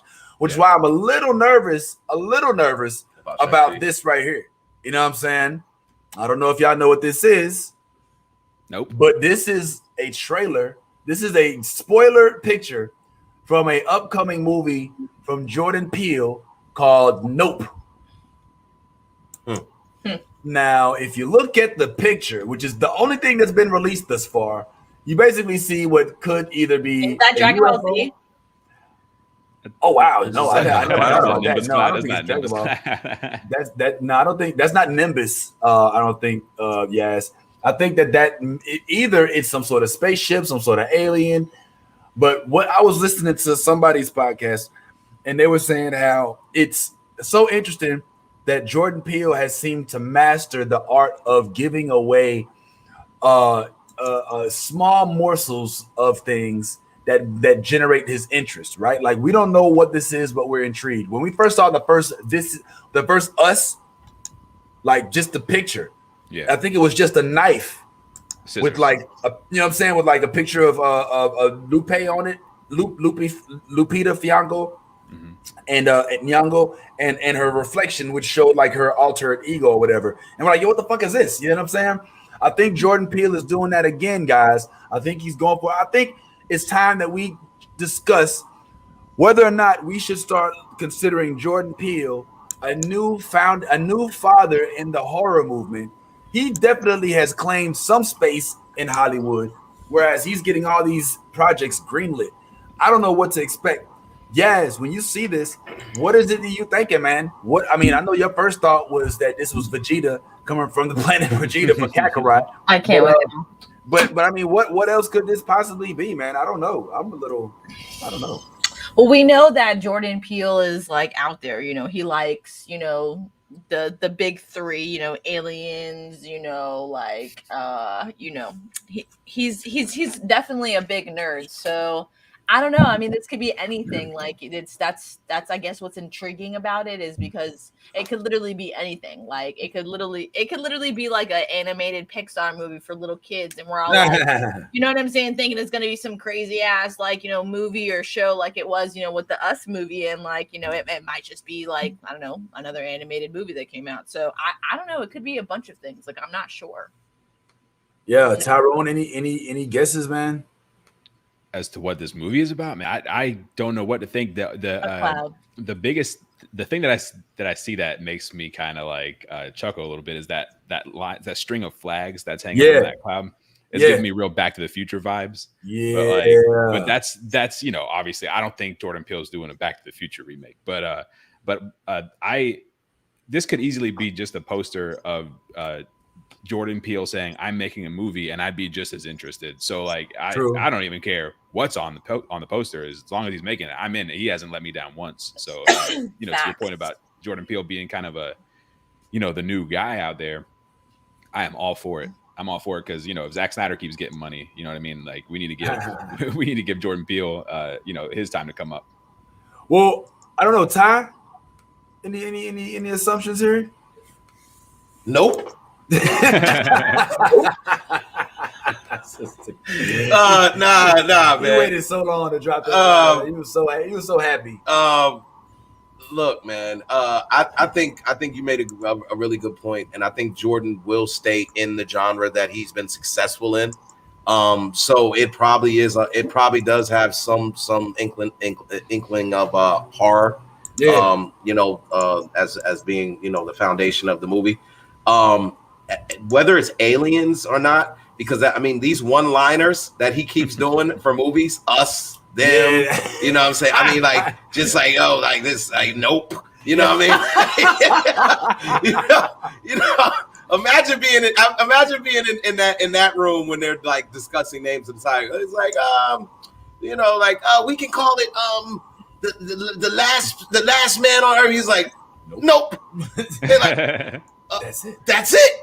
That's, you know what? You're right. No, that's what it is. Go ahead, market it. Yeah. But I don't know if it's aliens. Like I said, he's one of the things that makes Jordan Peele's movies so good is that he talks about things that are going on in our present day culture, present day what's going on. So he finds a way to talk about it, but do it in a way that makes it digestible, you know, for people. So if I'm seeing a cloud and seeing all of these flags and everything like that, I almost get like vibes of like, you know what I'm saying, like end of days type stuff, like, you know what I'm saying, like, you know, almost rapture-ish, like, you know what I'm saying, or something like that. Like maybe people are disappearing, and, you know, I don't know, but we definitely will find out soon enough. Well, I don't know. When I see this cloud, I think this must be where my photo album is stored. You know, where's the? I got Apple iCloud, but I think clouds now. I know. All right, bad joke. Where's the rim shot button? Do we have? I do hope that it does embody something that's not simply horror. I'm not a huge horror fan. I'm a Jordan Peele fan. So I wouldn't mind if it was more tech sci-fi related, not meant to scare me or meant to like be like I still haven't seen Us yet, you know what I'm saying? And not that I won't, I will watch it at some point, but it just really because it's horror, it didn't reel me in as quickly as evidently Green Knight did, you know, which I guess all you gotta do is just kind of like just keep it really fantasy based. And that wasn't it. I mean, even though I wanted to see M'Baku play something different than what he played in Black Panther. Good in Us. It was okay. So I'm looking forward to watching it. I can't recommend that movie enough. Like that movie was. That's what I was saying. It's riveting, and I mean the whole. Like I said, he does an excellent job of talking about, because this whole movie, I mean Us, in essence talks about, you know, racism and, you know, like how we view ourselves. Yeah, in a lot. And that's really good with that. Hell yeah. Yeah, so it's it's dope. It's really so it's like got layers. It's deep. Oh, it's deep. It's deep. And to touch on what we were talking about earlier, you know, with the other stuff like the cinematography and like the dialogue and stuff like that, like Jordan Peele does a good job of giving us everything. Like he gave us a fun movie, a funny movie. The dialogue is great. The cinematography is great. Like everything about that movie. Storyline was great. Like, yeah, the score and that, like the music in that movie, every note like just made you feel like it was, he did what he did with that movie, and even Get Out, and, you know, Jordan Peele just doing this. he hits on all levels, and every cylinder is hitting right. Yeah, so I think he would stay in it. I mean, like that, and that's kind of why I made my opinion is that he'll stay in that realm because he's had success in that realm. So I don't think, like if it's not broke, don't try to fix it. Well, I mean, yeah, I guess not. I mean, but I don't know if he's because he did Twilight Zone, and I mean, I don't know if that's horror or it's horror / sci-fi. It's horror sci-fi. Yeah. It's still horror sci-fi. Okay, I didn't like Twilight Zone. I was expecting more. But I saw like 3 episodes. Why were you expecting more? Because you compared it to the original? Well, yeah, the original when they gave you a spin, like if they give you that twist at the end. Yaz, did you watch Twilight Zone? Yaz? No. Not even like the older the older ones, yeah. Like my mom is obsessed with the older ones, but I mean, I haven't seen like anything recent. Do you remember any of the episodes at all? Like the older ones? Do you remember any?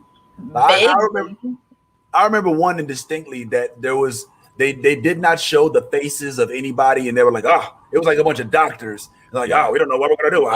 How are we gonna fix this one? You know what I'm saying? I'm like, I don't know. Oh my God, so she's hideous. She's hideous. You know what I'm saying? And when they showed her at the end, she was just a regular. Actually, I mean, from the time she was an attractive, blue-eyed, blonde-haired Becky, and but everybody else had like a pig face, But they thought that she was hideous. They're like, how do we fix this? You know what I'm saying?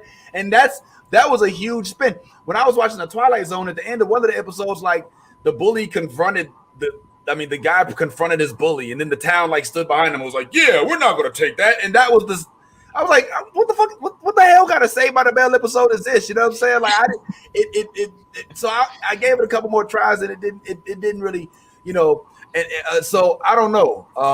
So I don't know if that is all he has in his hat, but I wouldn't mind seeing. I mean, because how do you go from Key and Peele to just straight horror? Because you're actually speaking to the point that I was making. You're like that the version of Twilight Zone that you're speaking of is a remake, so it's not an original work of his. You know what I'm saying? He's remaking a series, but when we see that like his original works, like Get Out and Us and everything like that, he has specific themes and stuff that he's addressing in those movies, and that's why we relate to him so well, and that's why they become so good. Is because these are his babies, these are his things that he's creating, and so if Nope is kind of like another extension of one of his babies, then here we go. I'm ready for it. I mean, I don't know how much you can interpret from a flying cloud, but it's not that's something the point, you see man. on every day. I think that's the point. That's definitely the point. Yeah. I mean, it has piqued my interest. I do want to clear up with Twilight Zone. He was the narrator, and I think he might have had a producer credit and some develop credit, and some other credits. But he wasn't the director of really any episode. He did some writing, did some producing, and some creating and stuff. But yeah, so you don't like it. But isn't that like that's what makes the show, writing and producing, right? Well, yeah, but what he's saying is, I know he narrated it, but I think that his credits was deeper than just. I think that he was, like you said, a part of production. When you're a part of production, that means you have a. Like he got some writing and creating and stuff. But yeah, but there's there are other people's visions involved with like directing and things like that. So I wouldn't put all of it on Jordan Peele, but like he does have a lot of roots. I mean, his roots started in comedy, like Ty was talking about. Like his roots are in comedy, and he was always so funny. But you could always see his like. He had a different way of looking at things, and even in some of his older sketches, I don't know if you remember the Continental, like that guy that would show up and he'd be like, "Don't mind if I do," like that. Jordan Peele was always on some weird shit. So Well, listen, we've definitely bashed the hell out of Green Knight. We've definitely given Disney the clap back for coming at Queen Black Widow. But speaking of queens, man, I didn't even mean for this to be a segue. Our queen, Yaz, has been basically beating us upside the head for the last couple of weeks because we have not talked about the Bad Batch, and she really wants to get into it. And I'd also like to get into why we haven't gotten into it. Yeah, 'cause I'm still stuck on episode 5. So yes, if you could, now I know the season finale hasn't struck just yet. If I'm not mistaken, right? Yes, we have it's still 2 more like a week away. episodes. All right. So yes, go ahead, man. What Even are you, wearing my Bad Batch shirt today, you know. I saw it. Is that a new Blerd Order Bad Batch shirt? It is a new Blerd. I just didn't put it on there yet, just because like I forgot when I was making it. But yes, this is a new Blerd Order one. I just got to finish the logo on the side. I'm sorry, I was slacking. Yeah, damn it, goddamn it, represent. Nah, but yeah, man. So could you tell us why you so in love with the Bad Batch and what it is I'm really loving the animation, really, I guess you can say. Like it's very refreshing, I guess. I've been noticing a lot of animation, you know, in certain things that have been coming out lately, you know, have kind of been lacking on a lot of things, and I don't know, the animation's just there for me. I like the story that they have, you know what I'm saying? Like, and I like how, you know, the whole point of, you know, like that little girl being with the clones is because they're all technically defective clones, you know what I'm saying? So right. I like how, you know what I'm saying, like they just rescued this little girl, and not only did, like, you know, they're soldiers, you know what I'm saying, like, but they they bring her into their family, you know what I'm saying, like she's part of the crew, and she's like, you know, they include her as much as they can, but at the same time, you know, she's a child. So, you know, I like the story along with it, and how, like, you know, like they're hardcore soldiers, you know, that just, you know, like are just in it for money, and, you know, they're mercenaries and stuff like that. And then like this child just comes out of nowhere and changes all their hearts. You know what I mean? So it's just like, I don't know. I like the difference between these guys and how basically their day-to-day fight, you know what I'm saying, like they're defective clones, and they're the only like defective clones of their kind, and one of them actually, like, you know, his inhibitor chip actually like went off, and he became part of, like, you know, the Order 66. So I don't know, I'm liking the story, I guess you can say. I really appreciate the writers on this story. I appreciate the graphics. I love, just like, I feel like I can touch her hair, even though it's like, it looks like it's glued, you know what I'm saying? Like, you know, I love the animation, and I love the little details in it and everything, you know, like their helmets, you know, the logos, and how, like, okay, so for example, I know you guys didn't see it, but you know how when you guys are like watching something and you're like, you like see somebody for like a glimpse, and you're like, oh, that's so and so, and you're usually wrong. Yeah. Well, hold on, wait. Speak for yourself. Just in general, like, you're usually like not right. You're just like, you're like, oh, I thought it was that person, but it sometimes isn't. Well, yesterday, for instance, I was watching the new show for this one, episode 14, and literally for like not even 10 seconds, you get to see somebody like running in the woods, right? And I like literally saw him for like a glimpse, and like I said, he was running full-fledged through the woods, and I was like, yo, that's so and so. And right. My cousin Christian and Austin, you know, my fiance, they were like sitting there, they're like, no, that's not so and so, and I'm like, yes, the fuck it is. And they're like, okay. And then we're like watching, then sure enough, bam, it's him. And I was like, I'm a fucking awesome, I'm a gangster.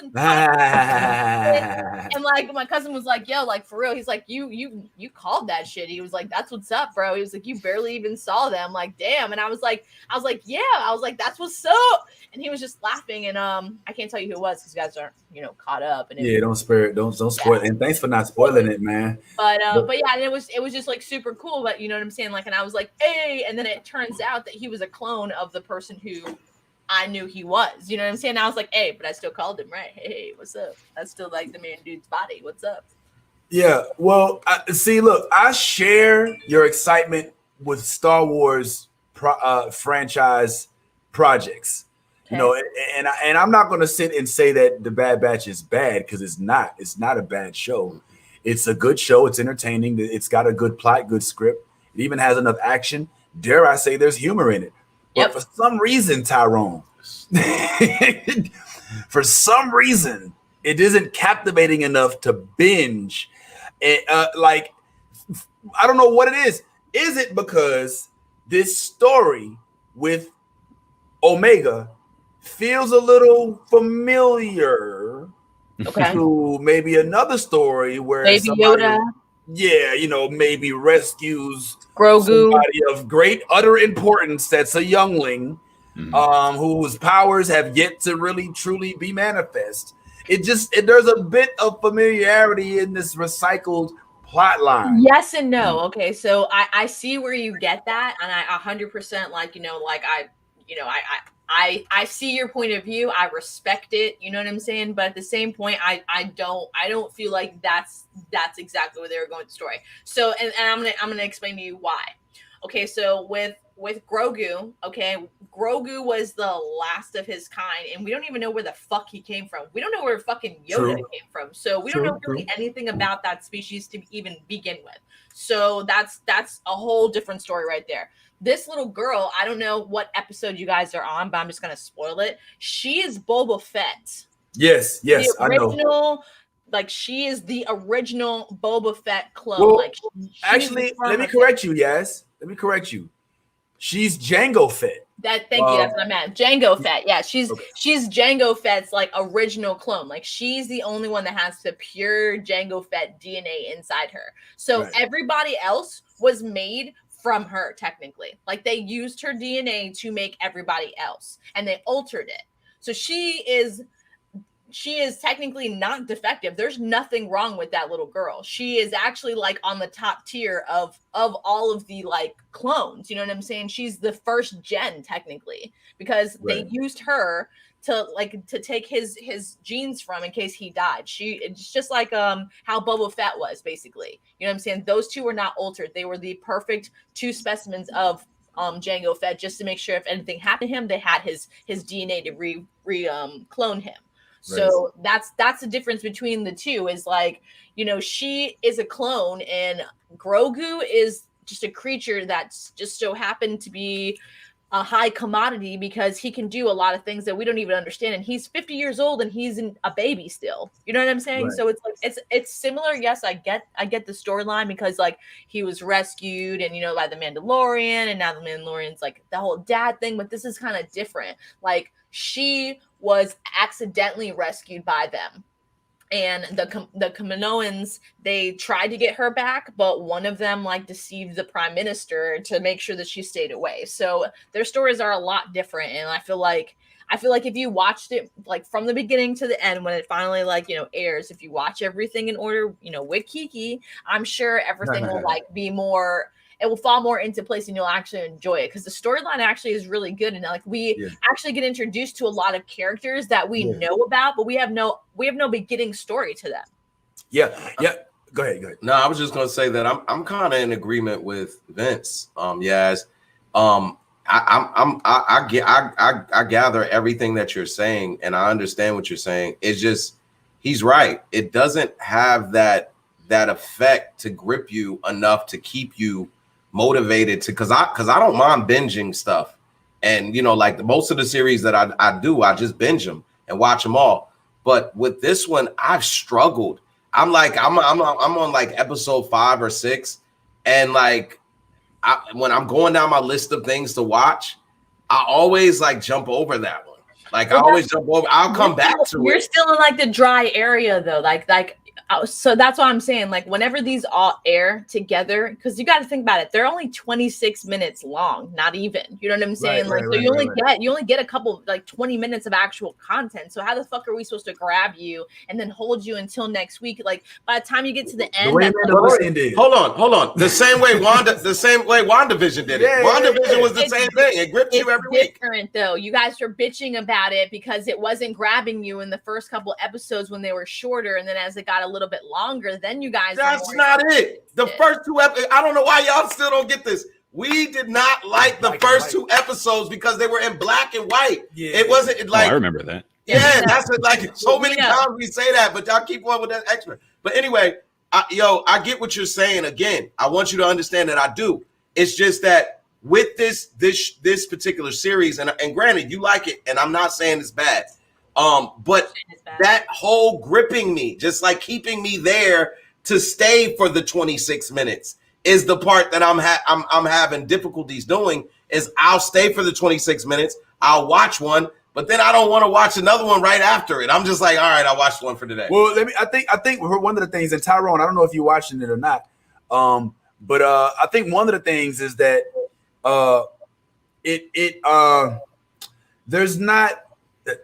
there's not a riveting character, right? like we like the main character, the dude who kind of who has the skull on his bandana or Hunter. whatever. Hunter. Yeah. Hunter is like he's the badass, right? He's cool. He's kind of the pseudo main character, and I don't really know him like that. Now, that's the one that's gripping for me. Yeah, I ain't gonna lie. That's the one, not Hunter. What's the dude? Who's the sniper? Crosshair. Crosshair. That's Crosshair. Yeah, Crosshair is the one. Crosshair's a fucking psycho. Yes. He's got the inhibitor chip in him, right? Like his malfunctioning. His malfunctioning. Well, no, his is actually functioning. Right. But, so unlike the other ones, he doesn't know. Well, he right now is still under the spell, so to speak, of the Empire, and he's that's why he's like doing everything he can to like go up against. Which I actually think that plot line is pretty dope. I have a question for Ty and for Tyrone for the multiverse. Did you all complete? And actually, Tyrone, you tell me, did you complete the Clone Wars series when it was the whole animated series? Did you watch all of that show? I didn't see every single episode, but I know, I watched, I think, the first 6 seasons, like all of them. And then I caught up on the last season because that was like jumping into some Ahsoka stuff and some Darth Maul stuff and everything. So, but it does give me huge Clone War vibes, but as it should. Yeah. But because and in a good way, but to Vince's earlier point, about the characters, I don't like any of the main characters. Like there's nothing special about any of the main characters, in my opinion. Even if you're counting Omega, the little girl, all of the Bad Batch. I especially every time Wrecker talks, it takes me out of the show completely. Yeah, I'm just like, why are you? I like Wrecker though. I mean, I don't dislike anybody, but like it's like it's all so basic. I feel like there's nothing that makes anything that they're saying special. It's like you can guess every line that's going to come up next. Like there's, something happens, Wrecker makes a stupid comment, somebody makes a stupid comment about Wrecker's stupid comment, Omega says, "Oh, Wrecker, you know what I mean?" And Wrecker, and then like they go on, and it's like, and it's the same episode every time. It's like they got to go somewhere. They're like, "Don't run off, Omega," and she's like, "Okay, I won't run off." And then she runs off and gets kidnapped by somebody, and then they got to save her. And it's like, okay, I can only do this so much. I'm on the 11th episode, and it's the show just feels tedious, and I want to like it. Beautifully animated. There's some really cool story stuff going on during the show. There's a lot of really cool like political stuff. The whole idea of the Empire trying to kind of like occupy worlds as this like benevolent force, and then people kind of rebelling against that and seeing through it. You see the beginnings of the rebellion and stuff. That stuff is pretty cool, but it's things being focused on the Bad Batch. I think is ironically its biggest problem, in my opinion. Well, I'll tell you, Yaz, to kind of come in and just take the other end of this. I actually do think one of the saving graces of the show is the non-mainstream characters. I like Bane. Mm-hmm. Bane is in this, not Darth Bane, but Bane the bounty hunter. Cad Bane, yeah. His character is dope. But what pissed me off, I don't want to say pissed me off, but what throws me off is his little sidekick, this little knucklehead, this little fuck nut, right? It is. I mean, I had to remember. I was like, "Oh yeah, that's right." C-3PO, R2-D2. The droids have personalities, but their personalities don't make them stupid. This freaking little sidekick is having a full-fledged conversation with Omega. You know what I mean? And she convinces him to let her out of the cell. Like as a droid, you know what I'm saying? It's, oh yes, we're best friends, me and mine. I'm his number one confidant. Like, dude, like calm your ass down. You know what I'm saying? Like that shit. Like I was like, is it a cartoon or? And so that was a little like, eh. But I also like the fact that they do have these characters. I don't know if this is I think this is more Clone Wars. I keep putting it up on screen, but I did look at Bad Batch. But there's that other character, the one who stole. I can't remember her name. But the one that Bane had to fight in order to keep her because she wanted to, Fennec Shand. Fennec. Like her Man. character is interesting too, and that's one thing that these stories do is they provide more context for the characters that you end up knowing for the movies. So for that, I'll say that I can agree with that. But the storyline, frankly, yes, it just does not. It's whatever. It's not provide. It's. I think that ultimately what we've learned is that clones are boring. We're not really interested in the clones. Why do we care about the clones? They're such a small part of this whole universe. I mean, don't get me wrong. I know they're big because they ended up, obviously killing off the Jedi. But I mean, and explain to me, yes, if she's one of the oldest clones, why is she the youngest clone? Because they incubated her ass. You gotta think about it. Yeah. Okay. She's a fucking like how many times Han Solo gets frozen in motherfucking ice? Like, True. you know what I'm saying? Let's be serious. I mean, did you not? I'm just saying, did you not see when they went to that one place to get the inhibitors out? Where there was Kaminoans were in that fucking tube thing, and she let one out, and it fell all over her. And That's right. Well, again, that goes again. I mean, let's look at the comparisons again with little baby Grogu, right? Grogu once again, DNA is what makes him so important, right?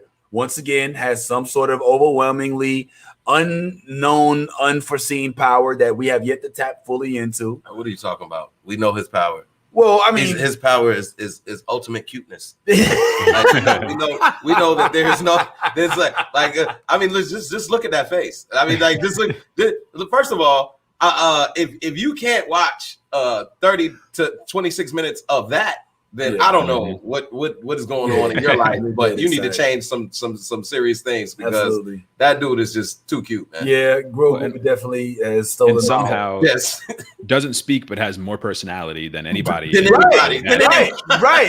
You see what I'm saying? Like that's that part. Like we're like, okay, we see you, Omega, with your New Zealand accent, which I'm still trying to figure out where that came from. You know what I'm saying? Like, why does she sound like she grew up in Mordor?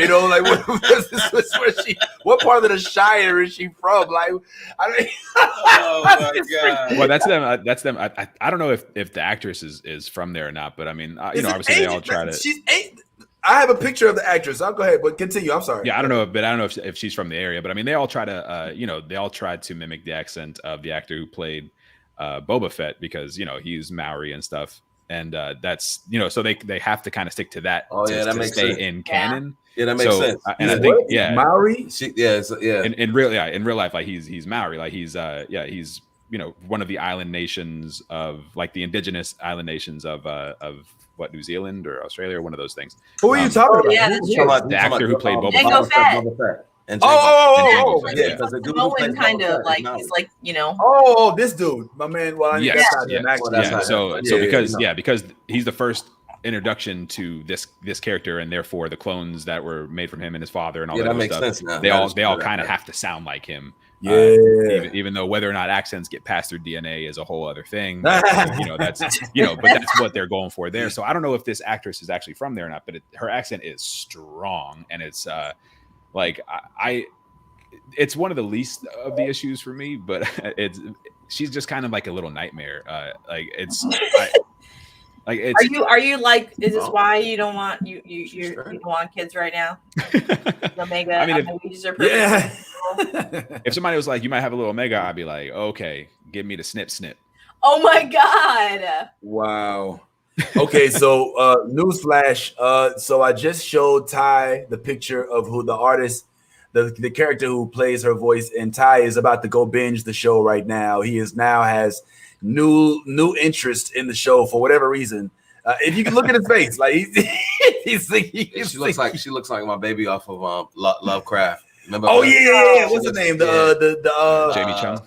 Yes. Oh girl. She also played Blink. Yes. In one of the terrible X-Men things. It's Kumiho. That was she played Blink in The Gifted, which actually wasn't so bad. Yeah. The Gifted. She actually was pretty dope in The Gifted. Yeah, but I would love for them to bring that back. I feel like in this character also, I don't know how old this woman is, but her voice sounds old, and it messes me up every time. Like she doesn't sound like a child. And it's strange. Yeah, she's like it's this whole thing. They're missing the mark so much. I think I don't even mind it being. I don't mind seeing similar stories throughout, kind of like different Star Wars shows. You know what I mean? Like, because there are definitely a lot of similarities between the way they treat her and the way they treated Grogu. But it makes more sense that Grogu would like wander off and get in trouble. But like she's just makes a dumb decision every episode, against what she's being told to do, and she's like, okay, bye. Like, and every time, and you're just like, all right, just stop letting her out of the ship. Just like lock her up somewhere. Here's what I'll say. I'll say this. I think what we may be learning is that I don't know if we really want a group. I think we like standalone stars. I think if The Mandalorian was based on a group of Mandalorian, we might not have liked it as much. I don't know about that. We loved that episode when they were all together. We loved it when they were together, but let me shut up. We love and let me tell you the difference is though that like the difference is that there was so much lore. They're underground, they're hiding, they're still very much into their their kind of traditions and folklore and stuff like that. And that created a lot of tension, a lot of story and everything. But these Bad Batch guys, they're just like, we're slightly different than everybody else. He's strong, he's smart, I have a skull tattoo, and it's like, and that's the extent of it. You know what I mean? Like they're like, and that's it. That's all they do. So it's like every episode is a chance for them to, it's a chance for Wrecker to be strong. It's a chance for Echo to be smart. It's a chance for Hunter to babysit Omega. And then that repeats over and over and over again without any kind of like not true real world building. Okay, yes. Go ahead. I'm just listening. I'm just like, it's okay. Y'all sound like some angry, like, oh my god.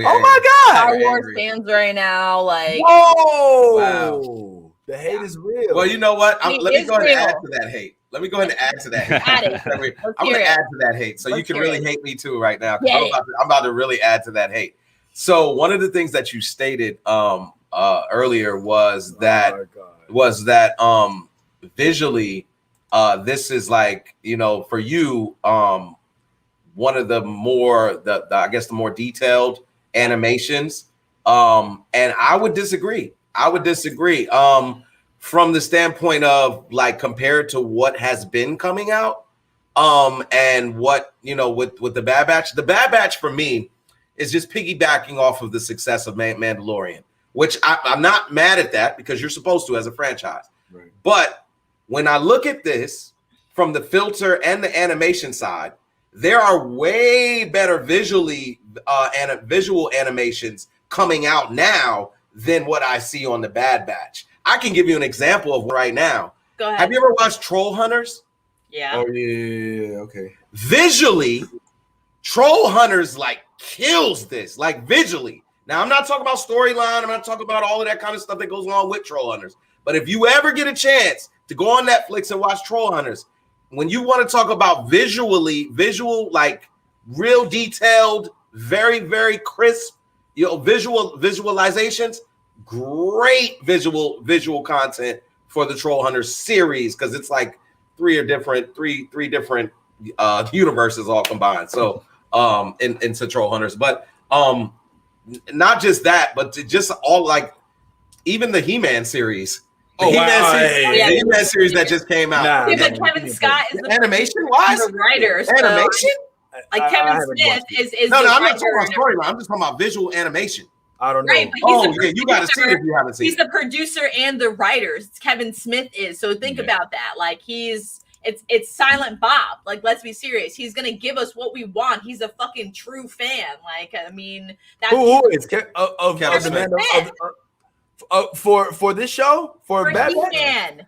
He-Man. She's That's why she said the visual. Kevin Smith is the writer and the producer for the show, so obviously he's gonna give us what the fuck we want to see visually and storyline wise. Duh. Well, he didn't necessarily give us what we wanted storyline wise. Yeah, he's actually getting a lot of backlash. Yeah, he's getting a whole lot of backlash for that. I didn't think it was that bad. Like, to be honest. No, I didn't. I enjoyed it. Yeah, I thought he did a good job. But there are a lot of people who are very that hate it. This dude right now. I'm not going to say why. They're coming for his head. Oh, yes, they are literally coming for his head. Okay. Yeah, no, I'm with you on that one. Like, I liked it. I thought he did a great job. But yes, the animation wise, it was great. And I'm with Yaz on this one. I think animation wise, I think the Bad Batch is really good. I think they intended to stay within the style that they had already established with Clone Wars and with Rebels and things like that. I think they're trying to kind of make it more of a brand, this style. Yep. And that's why they stay here. But even with that, it looks, it looks so much more like textured than Clone Wars. Exactly. It does look so much better for, in my opinion, than what I've seen for Star Wars animation before it. But yeah, stacked up against some of the other things that are out there outside of the Star Wars universe, its style may seem very cartoonish and childish compared to other things that we see. Yeah, but I still enjoy it. I think it's beautiful. I'm gonna keep it real. Like, yes, I don't hate the show. I don't hate the show. I look forward to watching it. I just don't look forward to watching it more than everything else. Like, it's that show that comes after. Like, when I'm done, but I have nothing else to watch, I'm like, all right, well, let me go ahead and finish Bad Batch right quick. And I think that goes to, oh man, I don't know if we're just not into clones. And also, I just realized that I may be unfairly comparing it to The Mandalorian, because The Mandalorian, some of its success is due to the interest that we had in the Boba Fett character that lingers from like Return of the Jedi. You know what I'm saying? Like, we're still like, holy shit, like there's a guy with the helmet on, like that guy in that movie I like. Hell yeah, I watched that shit. You know what I'm saying? And he ends up being a badass.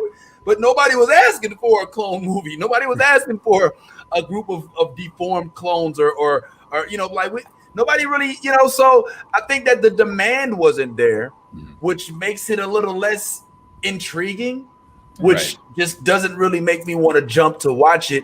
But I have to say that I haven't been disappointed.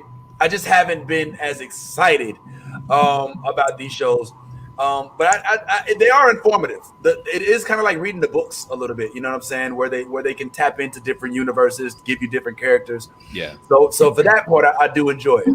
I like it. Yes, I do give it like a 7 on a scale out of 10. I think that it's about a 7 worth of show. Yeah, there are a lot of characters, like ancillary characters in the show that are actually portrayed really well. I think that's a Dave Filoni thing. Dave Filoni's really good with the Star Wars universe, period. So he's really good at building canon, keeping things in canon, creating new explanations for things, filling in blanks where there were kind of holes before.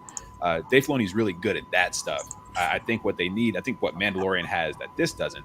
Mandalorian had all of the cards with all of the visual improvements that they were able to make, just creating a brand new studio to film this, this beautiful thing.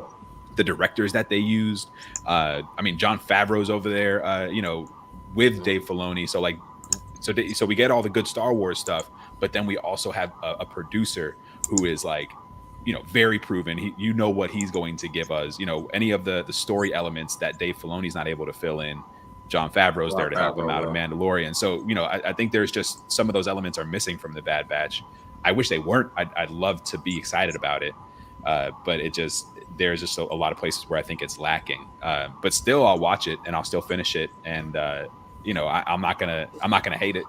Okay. You bring up a good point, Tyrone, because the fact that Jon Favreau is connected with that whole series, that bodes well for the whole universe. As long as they all stay in communication and they all kind of keep things tied into each other, it allows you to grow the universe and grow it in a healthy way.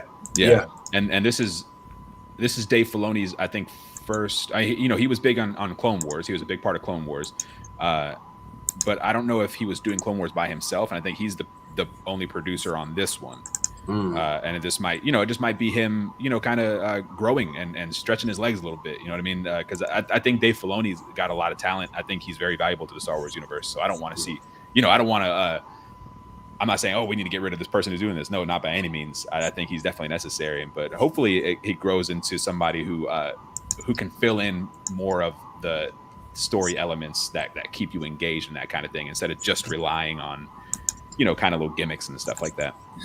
I wonder if this series would have been better received as a real series, as opposed to an animated series. Because I think the character development and everything for it would appear and look good on a big screen. Like, you know, like just for me, I would love to see these guys, you know, in real roles. You know what I'm saying, and kind of see the storyline unfold that way. I think it would have played a lot better, you know, for viewers in that regard. The clone thing makes that difficult, though, and that, you know, back to Vince's point, like, why do we have to use clones? Like, they could have set this a little bit further down the road and had some, you know, because they're even talking about clones becoming a thing of the past in this show.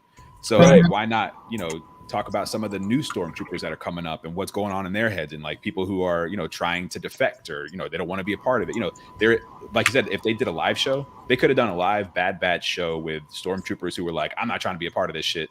Right. And, you know, and we could have gotten some really great story out of that, but they, you know, they had to kind of keep it in that clone area for some reason. So I'm but doesn't the introduction of Ahsoka kind of open the door for that, though?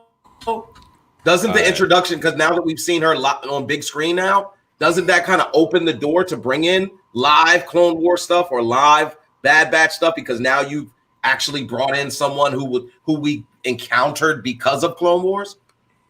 Well, I wouldn't be surprised if we saw, you know, like maybe one of these characters show up in some live stuff, but maybe full suited out and everything, because if you're going to use clones, unless you're doing like a lot of CG face stuff, you're going to have to use the actor who plays Boba Fett, and we've seen that you know, the years have taken their toll on him as they do. Yeah, as they even do, though he's about to get a whole series. Yeah, but he's also like, you know, he's going to be old Boba Fett. You know what I mean? Like he's you know, he's what they call him. They called him Daddy Boba Fett when he came out. You know, Daddy Boba. But like, you know, so I wouldn't be surprised if we saw some of that stuff coming up, but I do hope that we continue to move away from clones, like the clone army and stuff, just because by design and by nature, they're just not super interesting. I mean, they were made to just be cannon fodder and to be, you know, just robots basically, and just sentinels, you know, so there's not a lot there, and I think that's why this Bad Batch thing isn't working as well. Yeah, I mean, in this, I mean, just a case in point, we've lost Yaz's interest in this, and this was all about her. She's gone on to start doing other shit, and we're still talking about this dumbass show. We talked about this for her, and she's over there looking up freaking prints and shit, man. Like she tuned out of her own segment. I was listening. I was multitasking. Shut them down. I was like, hey, I like, you know, I selective hearing in that big. I am working as I am online as usual. You know, obviously, multitasking. We got you. We know. Well, I in closing about that, then I want to move on to something real quick, and we can wrap this up because I think, you know, we've all got. So I will say this: I think that where this may have gone a little bit wrong, I don't want to say wrong, but where it could have been a little better is Star Wars and Marvel, unlike DC and other franchises, have done a good job of developing some sort of buzz for the characters that they have coming out. Bad Batch kind of just came out as something that was happening after Mandalorian, right? It was like, oh, okay, more Star Wars.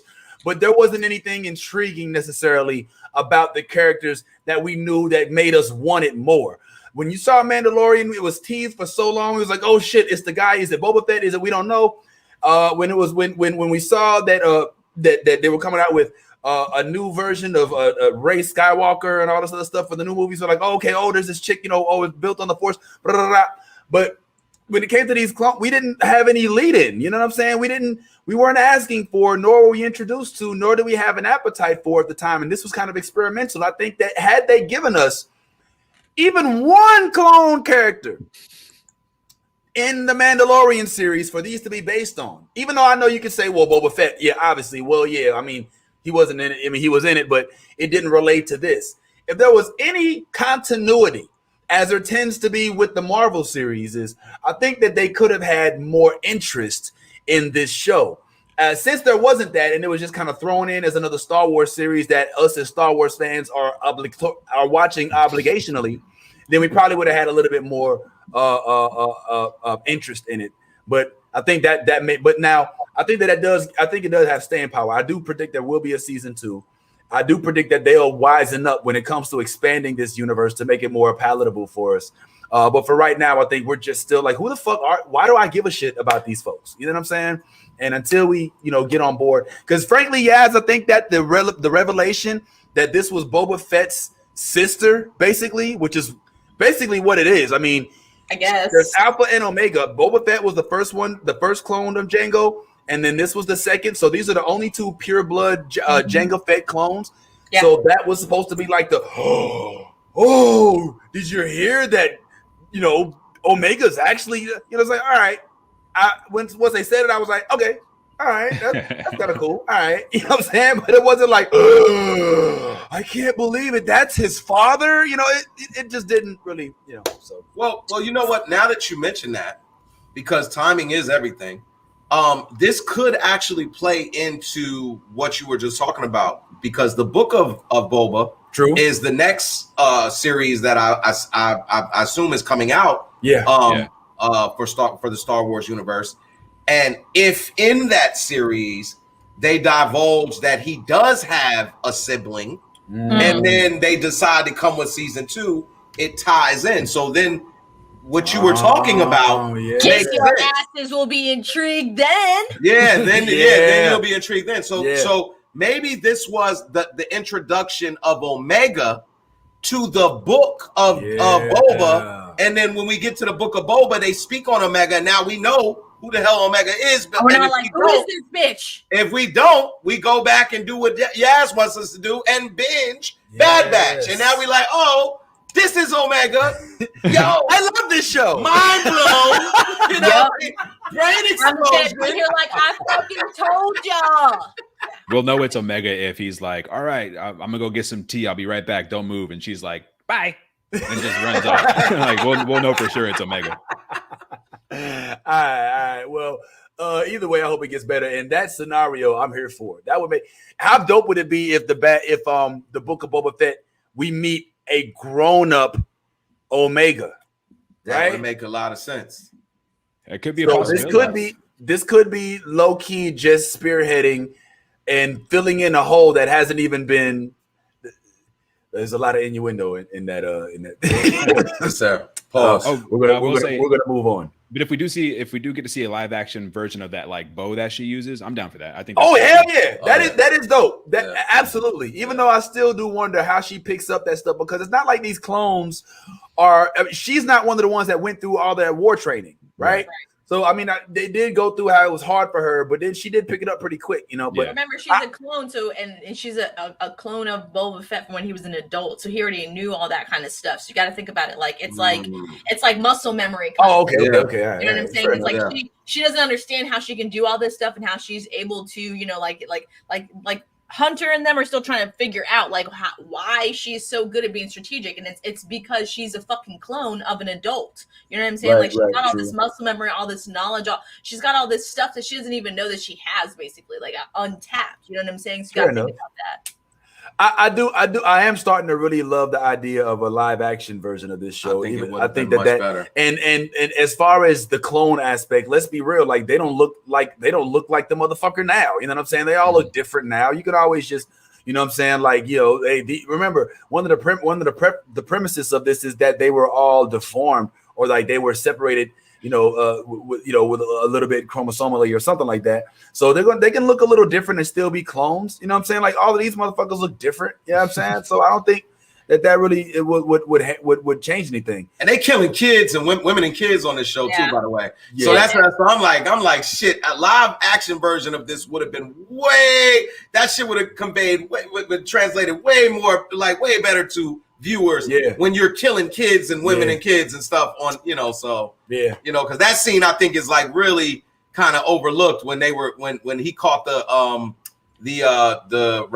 rebels and then made the humans what's his name, what's the guy, the sniper's name? Crosshair.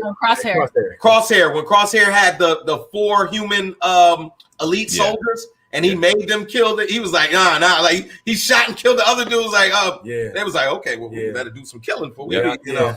So, but yeah, man, that thing, I think that that was kind of overlooked, but that was like, oh damn, he just killed women and killed kids. Yeah, that is a good point. Good soldiers follow orders. Yep. Real quick, I thought we wanted to breach this. Ty brought this up, man, and real quick before we go, we don't have to go all the way into this, but I want to at least bring this up to see if y'all had any opinions on this. Ty sent us a list of what this website CBR is calling the 25 strongest Marvel superheroes. Physical strength. Let's just make sure we clarify that. Who's got the most muscle? And they ranked the 25 strongest. I don't know if y'all had a chance to look at it. If you didn't, it's even better because I'm curious, Yaz and Tyrone, as to who you would rank amongst this 25 and where you'd rank them. And let's see if we can match them up to where they were ranked by this website. Physical strength. Yes. I mean, obviously, like Hulk is way up there. Like number. I mean, I don't know if there's a physically like just brute strength stronger Marvel person than the Incredible Hulk when it really comes down to it. There's not a lot of limits to his strength, so I think he would be up. There is no limit to his strength by comic book lore. He has no limit. He has no limitations. He's the Master P of the He Marvel Who Remains. I think there was a comic book version where the Beyonder. The Beyonder, I think there was a comic book and he spoke to Hulk's strength and that it's unsurpassed in the universe as far as his physical strength. So, well, Yaz, what about you? What you think? Who do you think is the strongest? The strongest. I would say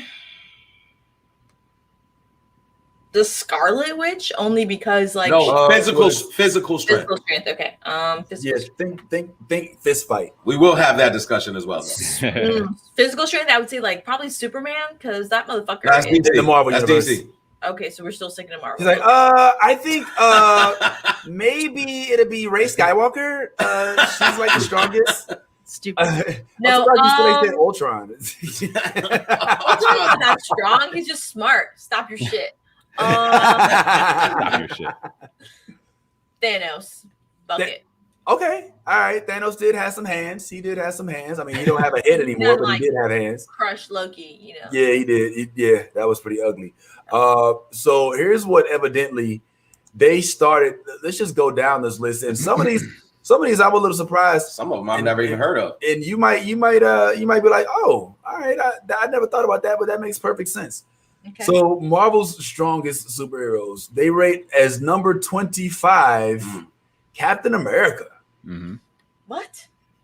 Physically, yeah, super. Okay, I can see that. Okay, all right. I mean, that's pretty low for a dude with super strength. I think that there's people on this list that don't have super Harley strength. Morgenthau like kicked his ass. So. Well, no, she didn't. She kicked the other Captain America. That was she did not kick Steve Rogers. Yeah, that was a U.S. agent. All right. So let's keep that in mind. Not bad. In number 24, Black Panther, bro. The dude in our own background. Did you just gonna let them disrespect you like that, bro? Yeah, for real. I don't know, man. I don't know if this is with or without them stripping these brutes away. You know what I'm saying? So I don't know, man. I guess that if we keep going, it might make more sense. This one, I was a little shocked. I'm not gonna lie. I was a little shocked at Wolverine being so low on the list, yo. Well, I mean, and I guess that's like strength is such a subjective term because like now we're talking about like getting these dudes on the bench press and how many reps they can do. Yeah, they're going. I mean? Yeah, they're basing it off of I guess Marvel's indications of like tons. Like they go by like tons. Yeah. So if you can lift over a ton or you live, like that's kind of what I noticed as I read this. So this is more Wolverine's strong, but he's not like Juggernaut strong. I don't even know if Juggernaut makes this list. These are Marvel superheroes, not Marvel villains. Oh, I don't know. If it was. I know it was just here. But Juggernaut would be up there in strength wise. But these are we're just doing superheroes today. Okay, just heroes. Yeah, Okay, but that's a good thought, man. Juggernaut, especially seeing him in Deadpool. Right. He's strong as shit. This shocked me. Like, this came after Wolverine, bro. Like Jessica Jones, like as many drinks as she lifts. Like I'm just shocked that she's just. I mean, that's her only power, though. It is that and she's flight, but not in the MCU. Well, you kind of, but she, she's supposed to be able to fly. But she did lift a car. You know what I mean? Like she's got some pretty impressive strength, like physical strength. Hope that comes out. All right, yes, I would love to see her back. That she flies. Yeah, hell yeah. Because I've never supposed to fly. Yeah, they didn't show her flying, but they showed her like they showed the results of her getting very high. You know what I mean? Yeah. All right. In multiple ways. Also, the Beast is on them. I'm just going to speed through some of these. The Beast comes up next.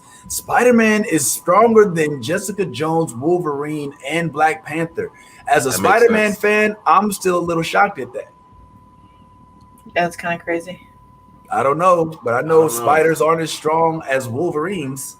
I don't know. I don't know if you watch the animated cartoon, Spider-Man has lifted buses. Well, yeah, but I mean, Wolverine is pretty. I don't know. I'm glad that he's higher on the list, but I just didn't. And they said, what is it? What is a spider can lift? How much times its strength? It's like 10 times or something like that. Like it's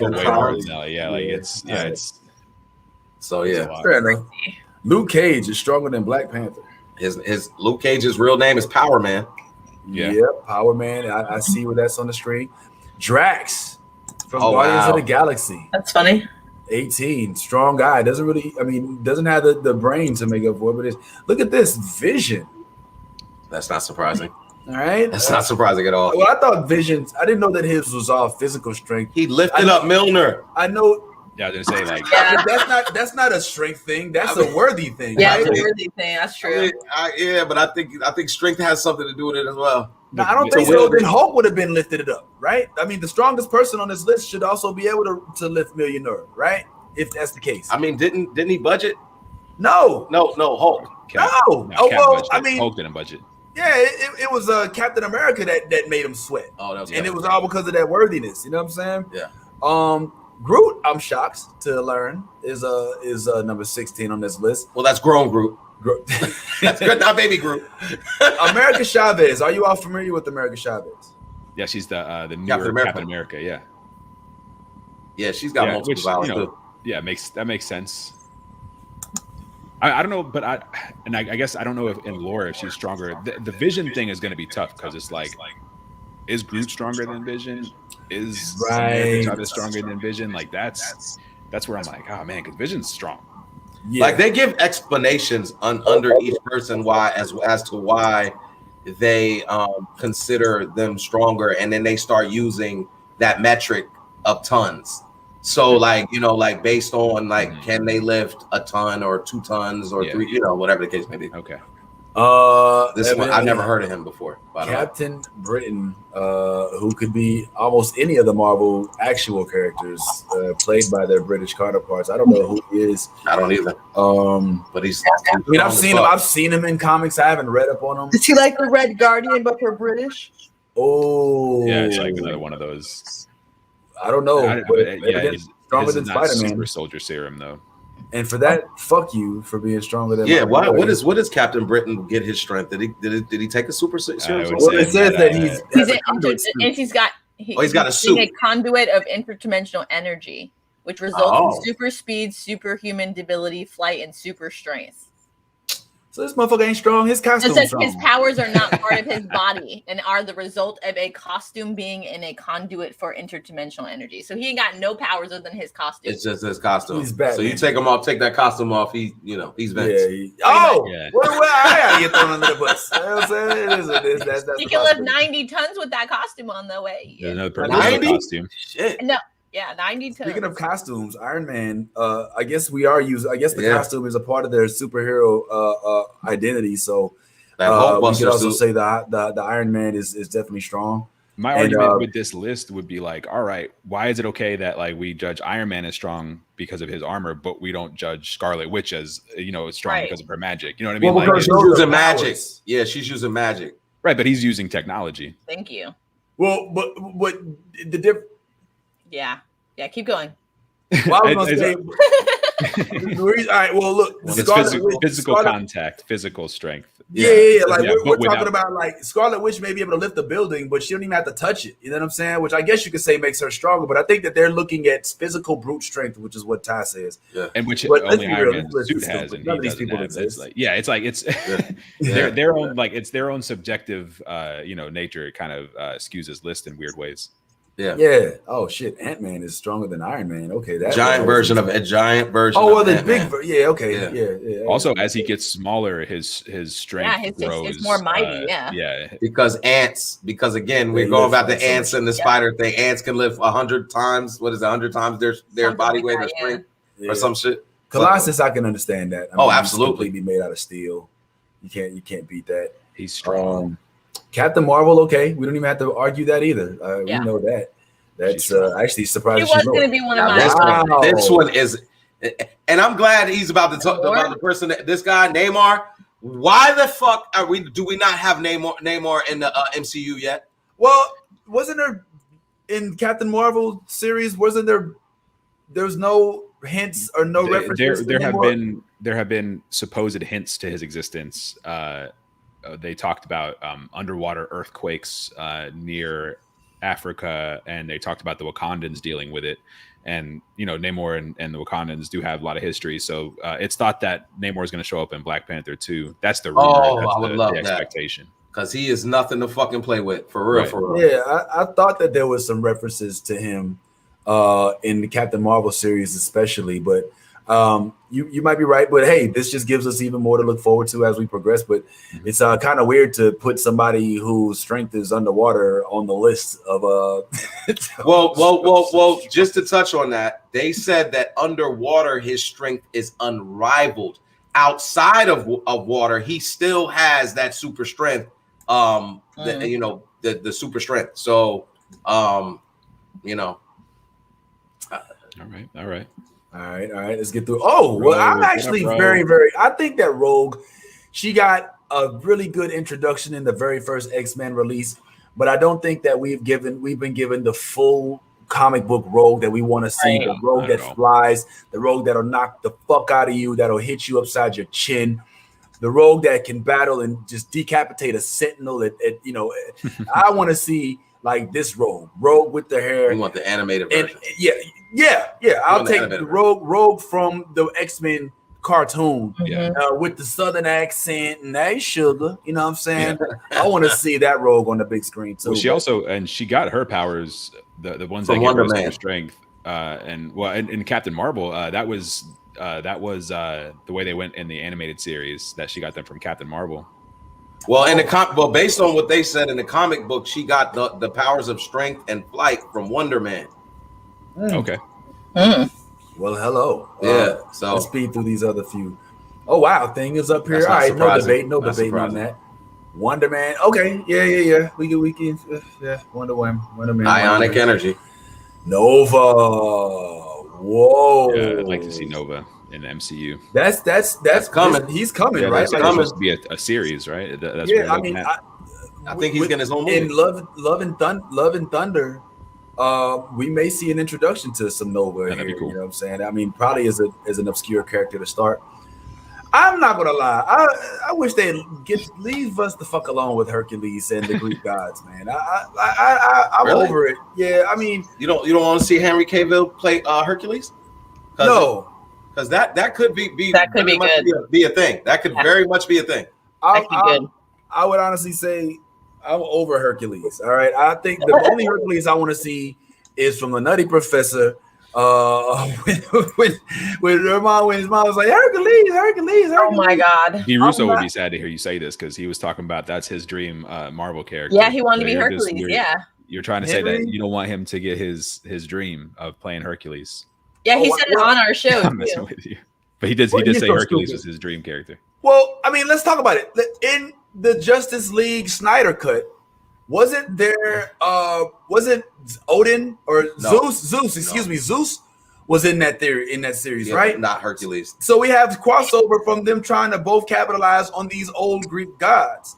And I'm just like, look, bro, you know what I'm saying? We got enough like fictitious characters to go around. We don't have to go with Hercules, who we've seen now as the Rock. We've seen him now as the guy from Twilight.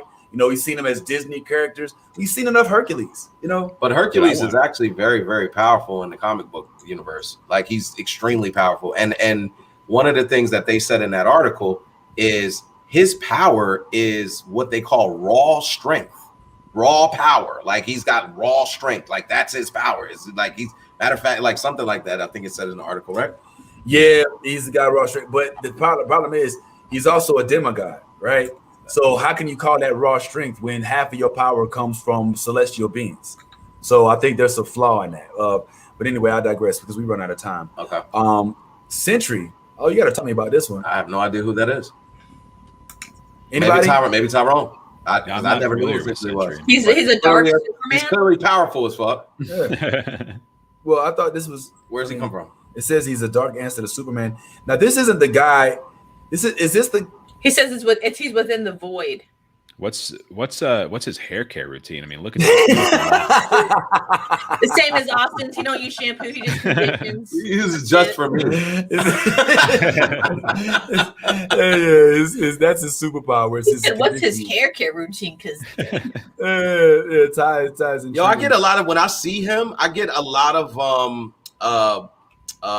what you call it vibes from Guardians of the Galaxy. What's the guy that was in the tube? I can't think of his name right now.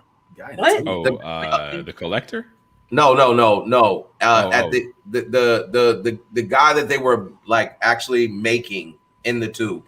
Oh, Adam Warlock. Adam Warlock. Yeah, his when you look at him, when you look at Sentry, that reminds me a lot of Adam Warlock. I see a lot of Adam Warlock. I guess I can see it.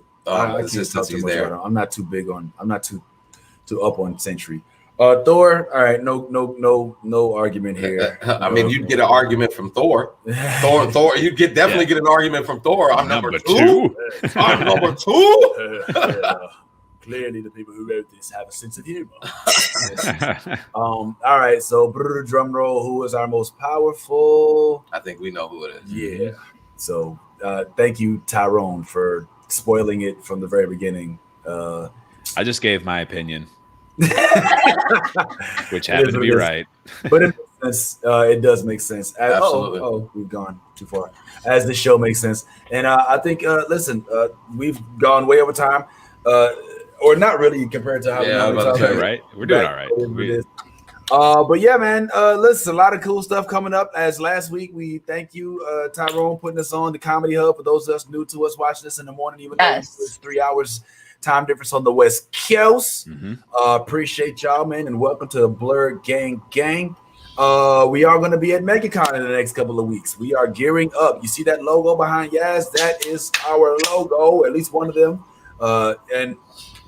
And we're going to be giving away all kind of stuff. Now, I do want to say we'd like to hear more from y'all. So I'm going to post in the group and in the page the actual voicemail link so y'all can tell us. Thanks. We got some really cool voicemails from some of y'all. Lisa, Beanie, a couple folks left some voicemails. Tell us what y'all watching right now. I think that what I am going to watch for the next week is the show that Ty's been talking about, Blood Red Sky. Have y'all seen Blood Red Sky? Yeah. I don't know if you have or not, but yes, I think you and I should jump on that. Okay, what's it on? Check it out. Netflix. Blood Red Sky.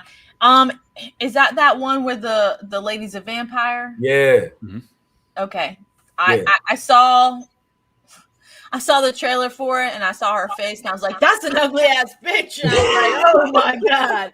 And then I was like, oh, that must have been the movie that they were talking about. I was like, oh, okay. And then I read the little insert for it and I was like, oh, passengers on a plane that gets hijacked. And then the mom has a secret that has to be unveiled. And I was like, why does this sound so epic? And then this bitch is just like, Yeah. I'm like, okay, she's about to fuck people up. Yeah.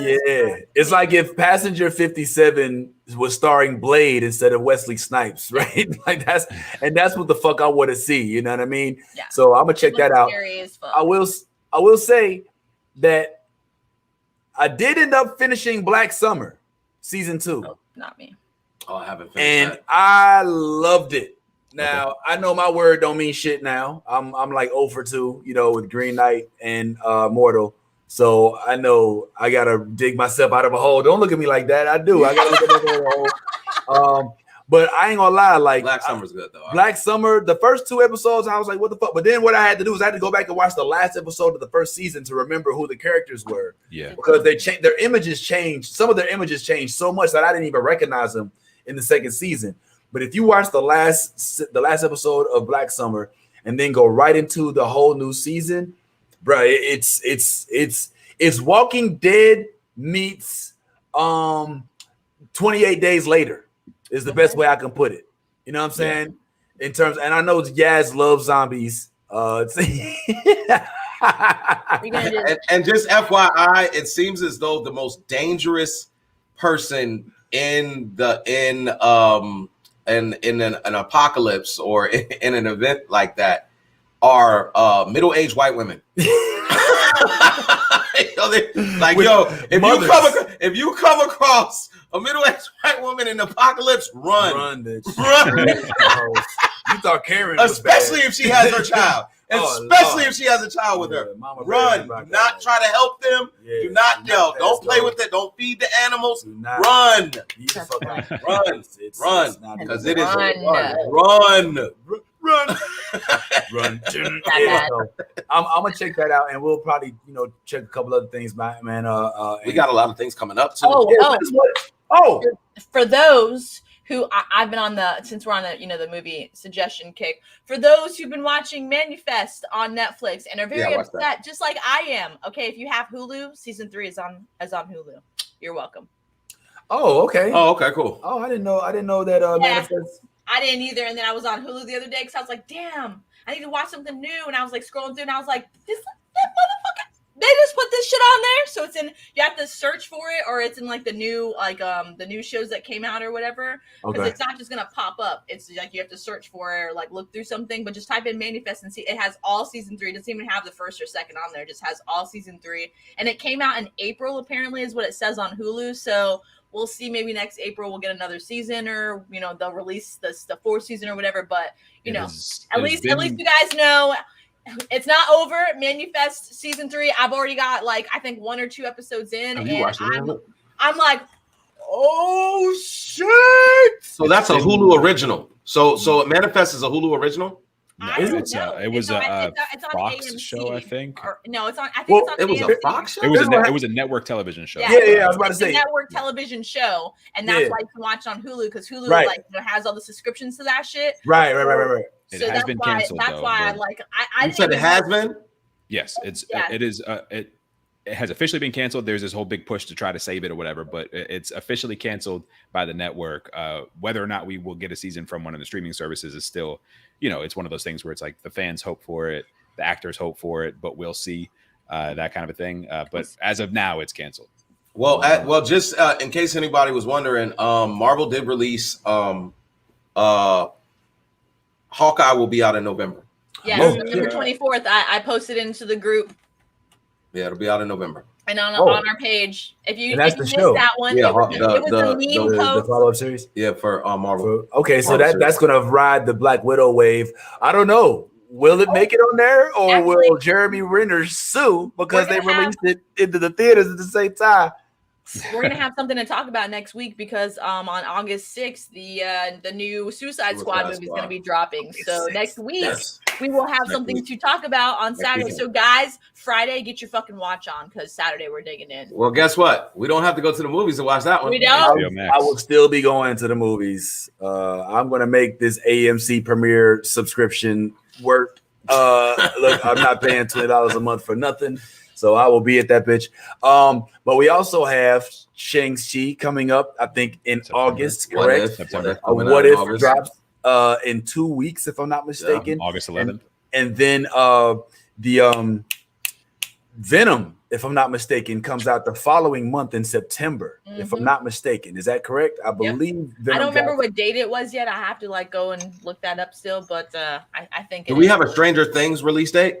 No, no, we do not. You do not? It's no. It's still saying it's coming soon on fucking Netflix. It will not give us a date, but if you guys watch Lock and Key, that will be out in October. I do. The new series will be out in October. I'm geeked. I'm ready. There's like a bunch of new shit coming up very soon. So if you guys watch On the Block, the final season finale should be coming up within the next couple months too soon. So yeah. New season of Titans. Titans is a new season of Titans is coming back as well. And honestly, if you have not seen Titans, I will go ahead and say right now that may be the best DC series that they have. I haven't seen it, so I'm gonna. That's out right now. Okay, that's out. I would say Gotham is somewhere in there. I would. Well, they don't have that anymore. That's what I'm saying. That's what I say out right now. You know what I'm saying? So.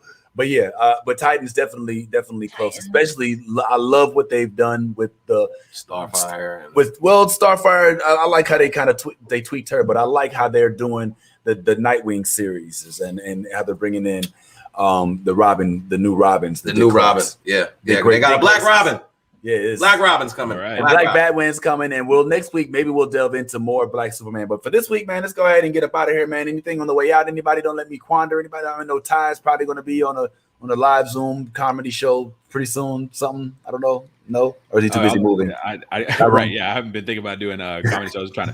Trying to sell my house. Anybody wants to buy my house? Hit me up. Nah, just kidding. Jacksonville, yeah. Area, if you want to live in Jacksonville, Florida, hit me up. I know a guy selling a house. I will get you a terrible price because I need the money. Yeah. So that's about it. Catch us on Wednesdays at 6:30 for Multiverse. We're always having a good time hanging out. And follow, like, and share New Bird Order and all of us on social media. Absolutely. Yep. And bang your variant self. Evidently, that's been the theme of the last few weeks. And we will be, of course, live at MegaCon this upcoming August 12th through 15th. We have a booth and we have a panel, which is going to be 11 a.m. Saturday morning, August the 14th. We will be dropping the location in here. That is for those of y'all going to MegaCon. We highly recommend, if you're not afraid of the Delta, if you're not afraid of variants, including COVID variants, feel free, pull on up, man. That's all I got, y'all. I was gonna go ahead and wrap it up unless y'all had anything else to say. Nah, but I would tell anybody who missed last week's episode on the multiverse. It was extremely hilarious. It was about booty eating. We talked about eating booty.